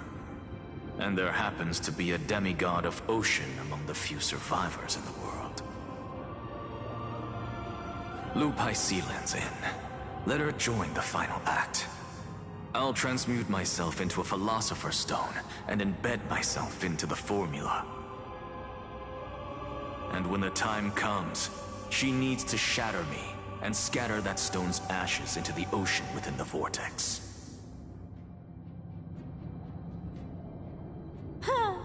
I guess people weren't wrong when they said you're insane, Grove Boy. I've got no idea how to outwit a reclusive genius. But making an anti-Catheran suffer? The demigod of reason has 10,000 ways to do just that. And what I just mentioned was one of them. So what exactly does your formula do? Now that would spoil the climax, wouldn't it? By now, Hyacinth must have completed the Sky People's ritual. Since that Theoros loves a good performance as much as I do, let's make sure he enjoys our show to the fullest. As for how the Deliverer will complete the Era Nova, well, that will no longer be our concern. It was the last battle known to the world, initiated by two demigods least suited for war. In the end, reason and trickery kept their word. At the cost of their lives, they sealed Lygus within the vortex of Genesis, where he remains to this day.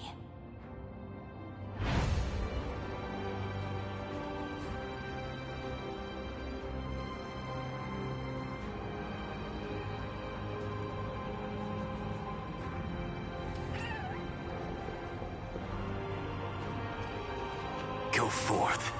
Finish the greatness left undone. Quit overthinking! Just run! Keep running. That'll be enough. Irie? It's dead quiet here.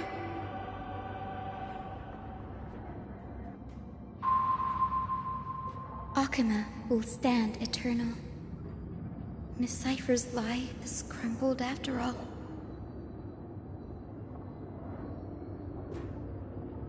But it's all right, because all of us have fulfilled our purpose by now. When the Deliverer returns, no matter where he is, sky will turn clear, and a rainbow bridge will rise, carrying him to the final battleground. Cyrie, this arduous relay is finally nearing its end. Now, I'm passing the final baton of fate to you, okay?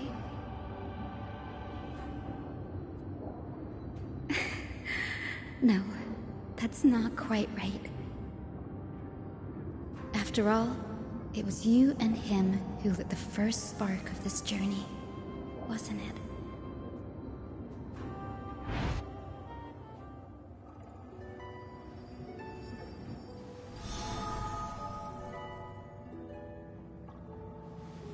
I'll tell you the story of this 1,000-year journey. That way, it won't just be my memories alone. And I'll share the moments I spent with you with everyone. That way, the path we walked becomes a memory shared by all.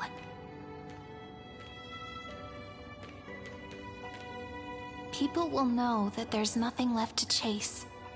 Amphorius has already welcomed the dawn foretold in prophecy. Just like I said, this won't be harder than the last time, right?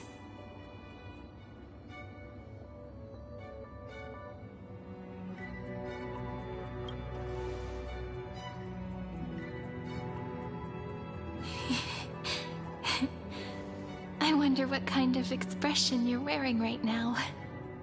Probably the same as always. Calm, resolute, and brimming with confidence. If I have the chance, I'd love to see it again. Because it's really been far too long since we parted.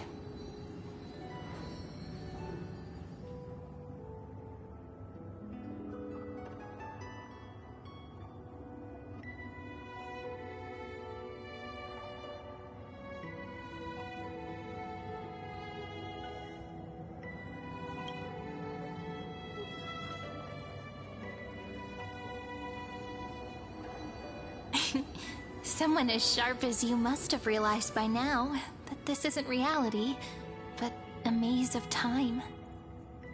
As the last link in the relay, I will return to the Temple of the Three Fates, tell Orynyx all of our stories, and bottle every page we've written into the little flask of memories.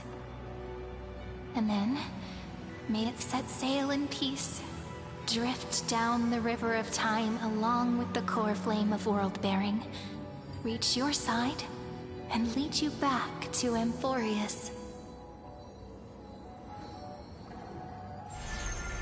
Just like the first time we met, right? Even though this cycle has no demigod of time, time has always stood on humanity's side. This is the only way to make sure that the Era Nova won't happen before you return. And the only way I can safely entrust the completed final flame chase journey to the Deliverer's heart. After all, the new world will be born from your memories, and the protagonist of this story mustn't be absent.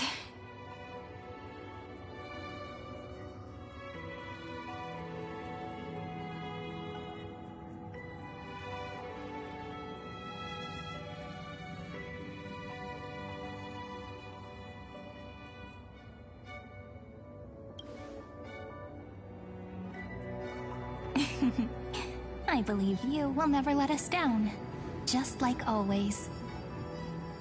Do you remember when Finan sent us back to the beginning? When you and I got separated? But in the end, I returned to you, carrying all that we've been through. That's what memory is.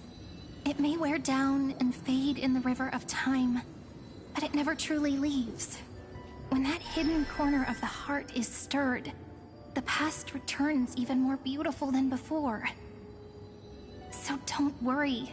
Let the 33,550,337th Flame Chase journey become part of you too.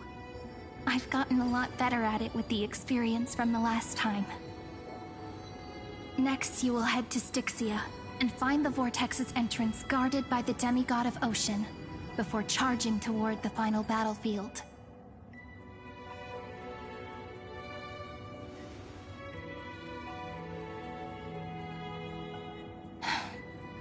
Don't worry. I'll be with you. All of us will. Even Finan. We'll stand with the Deliverer.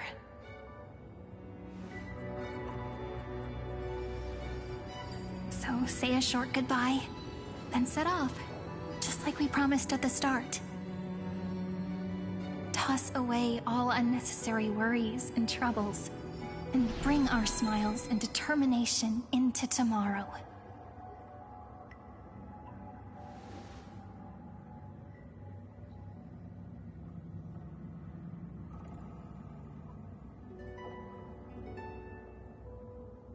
The last baton.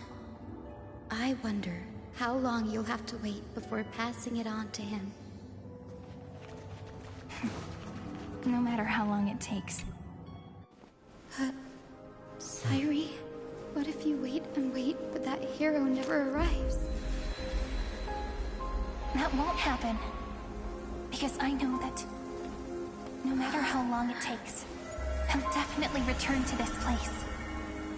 We can't let him down.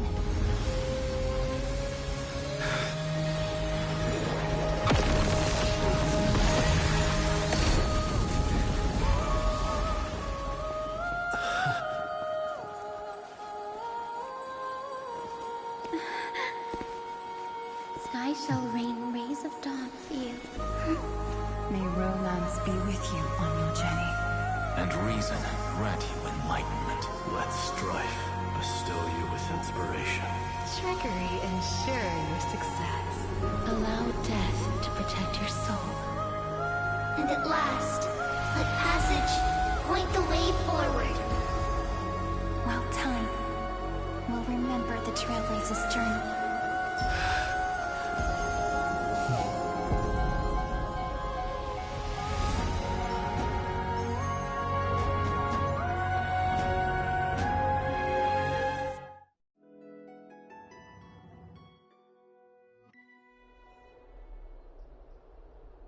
Is this Styxia? What happened to this place? I need to find the entrance to the vortex. Long time no see, Trailblazer. Generation after generation of Chrysos Air heroes have tried to defy fate with their blood and tears, either voluntarily shattering their souls or waiting in eternal solitude. But alas, fate can never be defeated.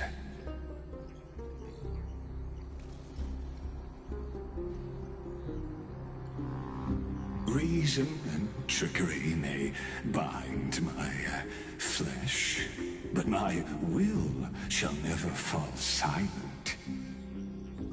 So the demigod of ocean, the Dux Gladiorum High Sealens, sought to bring me into a fantasia with her voice and drown a genius in slumber.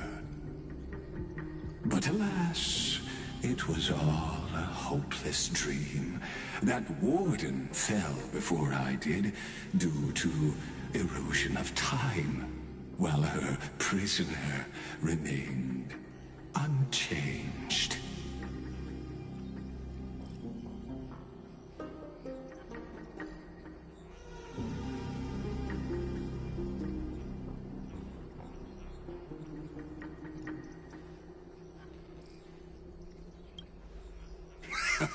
True. I can't leave this place, but what of it? You should have heard of this fable. In a shadowed cave lived a people, imprisoned from childhood, and chained so that their legs and necks are fixed, forcing them not to look around at the cave, each other, or themselves. Behind them is a fire, and before them loomed the stone wall of the cave. The flames cast shadows, while the rocky surface threw back echoes. To them, that false play is the whole world. Yes, I'm trapped in the cave, but I know it's all just a fleeting illusion. I don't struggle in dreams. I wait. And now, my deliverer has come to defeat me and save this world that never owed you anything. Oh, you'll need to awaken the singer here and unseal the prison called Vortex of Genesis. You'll be the one to unshackle me and bring the cave crashing down. Of course, I don't mind waiting a little longer. Let me guide you through this next illusion.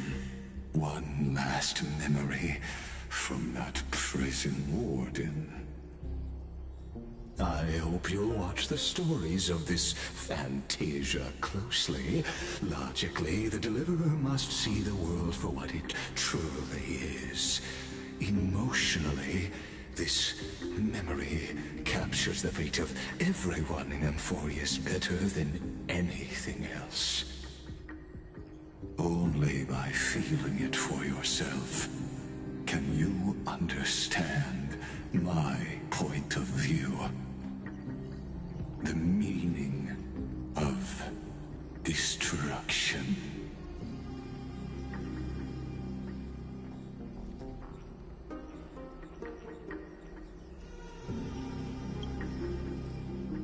To your unshakable resolve, I salute you. But before we step onto the final stage, let me ask you this.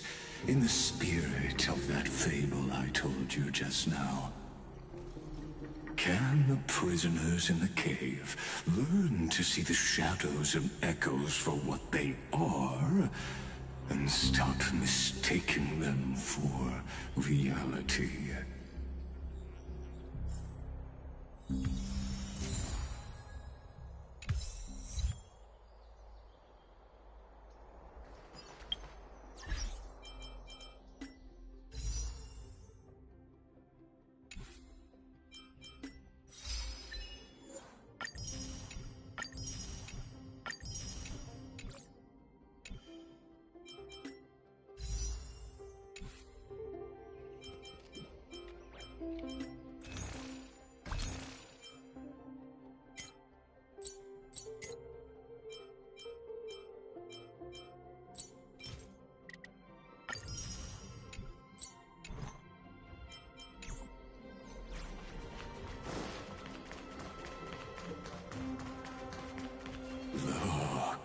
fire projects the face from her memories.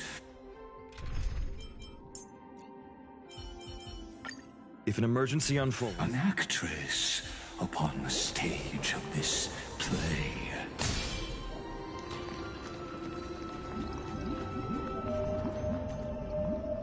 The dark tides flood the sea, and our kingdom teeters on the edge. Fear not. Our queen has gone to the borderlands. She'll quell this calamity herself. This is the scene when the Chrysos heir of Ocean was born. She was once of a Titankin race named Sea Sirens. At that time, Kozlana had suppressed the Black Tide's rise, but he was unable to remove Iron Tomb from its roots. The Black Tide still roiled in the depths of the world, and the kingdom of Sea Sirens was the first to face the destruction head-on. Listen, I heard Electra's voice. She's calling to us. Let's go. Her voice carries the Queen's command.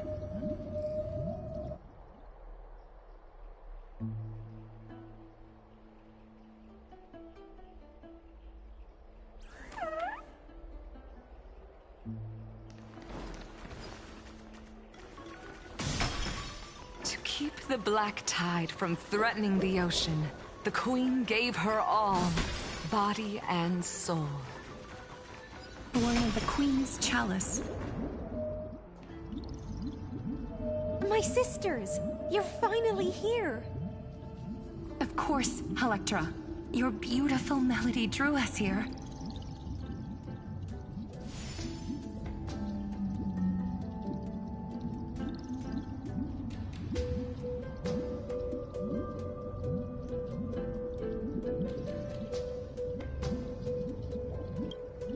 Her true name is Electra. This is a reflection of her former self, clinging to the past with aching defiance. The Queen summons us. She must be near exhaustion. The Black Tide will soon enter our borders. Then what do we do? Will our seas fall to darkness and terror as well? Don't worry. We shall lift the chalice in her stead to catch the Black Tide, and stand together to safeguard our realm and its people. Such tiny Titankins, thinking they can stop the tide of truth. How naive. And that naivete is the root of all suffering.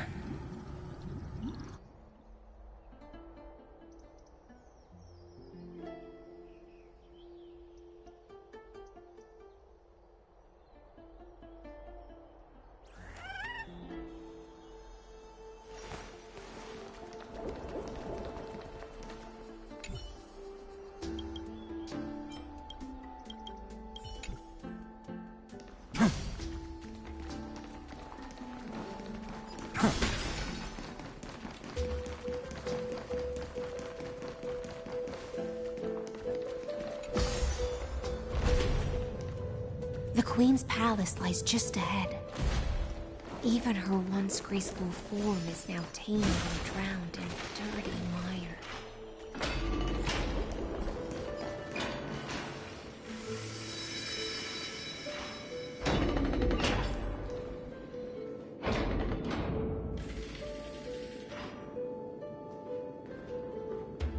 Oh, Magusa, our noble queen, we've come at your call.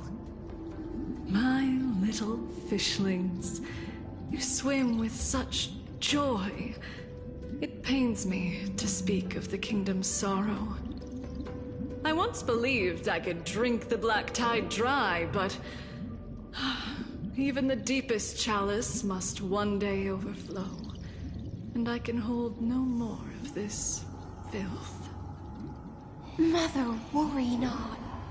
We're all children of the sea. Let us bear your fate together. We'll take up your mantle and drive back the Black Currents.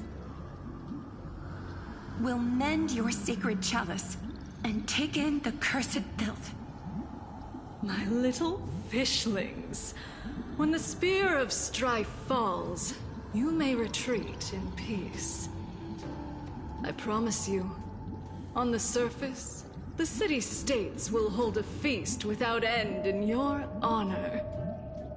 This is the last gift I can give you.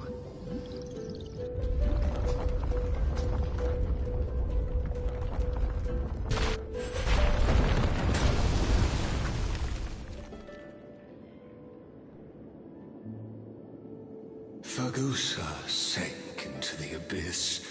With the chalice shattered, their intoxication spilled into the black tide, birthing the first madness in Amphorius.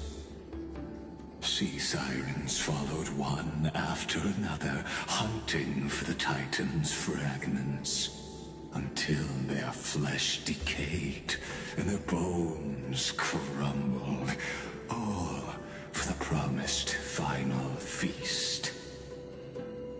Keep watching, but tread carefully, for the stage ahead is crumbling with age. Just like her shattered fate.